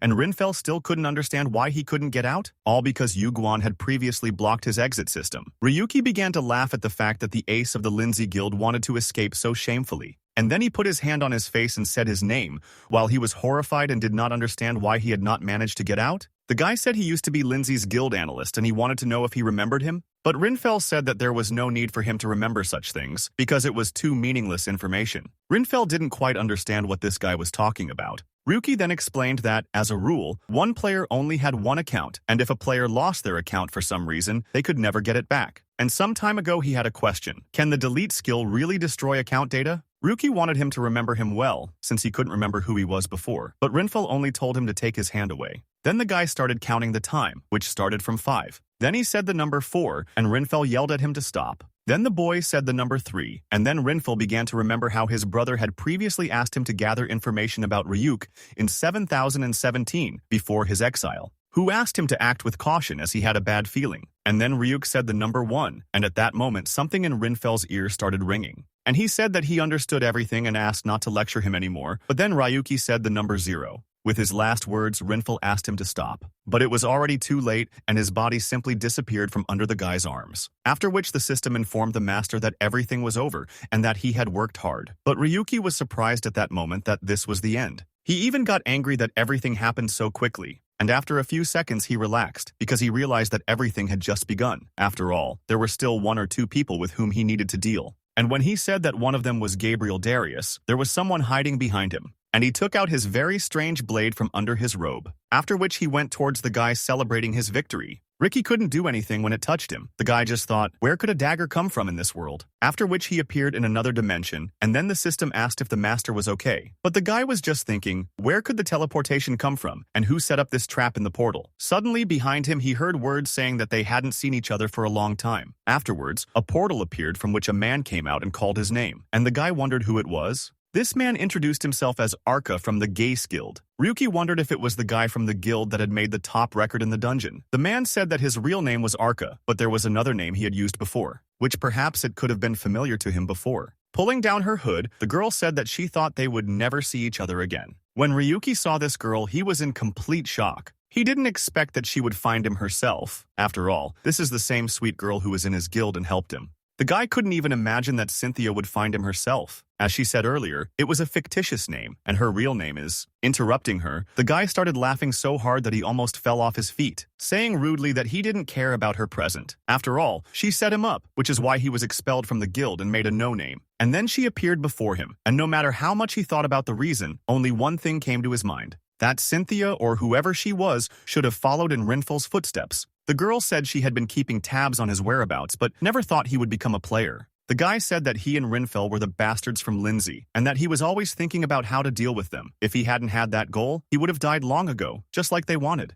The girl chose to remain silent and say nothing on this topic. The guy asked the girl to better explain why she decided to appear in front of him. Afterwards, Ryuk admitted that he desperately restrained himself from doing the same to her as he did to Rinfel. The girl admitted that he was very different from who he was 3 years ago, and she told him that he needed to forget the past and stop taking revenge on Lindsay. The guy asked with a grin and surprise, why? Then the girl said that if he kept silent, the Lindsay members would do the same. He should also think about his family because she only found out that day that his mother was no longer there, after which she asked for forgiveness. Ryuki was shocked when he heard this. The boy didn't expect to hear such news. He understood that the girl seemed eager to repeat Rinfel's fate, and if so, he was ready to fulfill her wish. He decided not to delay and to carry it out immediately. After all, it was a confined space and there was nowhere to run. Therefore, he could easily attack her, but the girl had special dexterity and was able to dodge. And then she ran to her blade, and this made the guy wonder if he had some kind of secret. The girl managed to run and grab her blade, but Ryuki had speed. He got ahead of the girl and snatched her blade. Then he swung his weapon to attack her. This attack was enough to ensure her the same future as Rinfel, but surprisingly, after the guy decapitated her, she told him not to think that this was the end. After all, she had never imagined before that he could complicate her task. This made the guy think, because it seemed like he had defeated her. But no, how did that happen? He didn't understand what it was. When she reappeared, the girl said that she had not intended to fight him, and she did not think that the victory at Rinfelem was a pure coincidence. The guy got angry and decided to do it again. But he failed, and the girl said that she did not intend to kill him, but she did not expect that he would be able to defeat Rinfel. Suddenly, the system warned the master that it was a lie. After all, when this player touched the dagger, a lot of data was transmitted, and the guy did not understand what she was talking about. Even though they were criticized for all sorts of insults such as bugs and cheats, when they finally saw the real thing, they became too resistant, but it was a man-made mistake. Rikyu said that he didn't care about such explanations, but in any case, the boy knew that he couldn't deal with her at that moment. The girl said that her goal was to destroy Lindsay, and although she didn't know what trick he used, she wondered if Ryuki would be able to handle Rinfel when he came back to life. After that, the guy grinned maliciously, and then he said that he would not stop taking revenge, and it did not matter what awaited him in the future. The girl thought that he would regret it, but the guy said that Rinfel would never appear in the labyrinth again, because he deleted his account and he even cried. The girl asked to explain what it meant, but the guy asked to keep quiet, or he would do exactly the same to her. After these words, the guy reappeared in the place where the battle with Rinfel took place, saying that they had caught him. He didn't know if it was a mistake or something like one, but if their goal was to attack, then he believed that he had been defeated. Also because the girl had that unknown dagger. He didn't know if that contact with him was a trigger condition. Ryuki thought he shouldn't have touched it. What was strange was that he didn't feel any discomfort from it. However, the guy wanted to find out more information and find an ally. Ryuki wondered if Yuguan had finished what they had discussed earlier, to which he replied to the master that he had. Reverse data detection and connection was complete, which made the guy happy, after which he asked if the creator of the mod had heard him. The bear didn't understand how the guy managed to get in touch with him. The guy said he knew he had installed a backdoor into a mod he bought on the black market, and that he had managed to hack his vision for spying. The bear was surprised that the guy managed to notice this, and he wanted to immediately close this access. But the guy told him that it was useless, and then asked a question. Didn't he see how Rinfel and Cassius couldn't log out of the system? The mod creator said he was very sorry and that he had no ill intentions.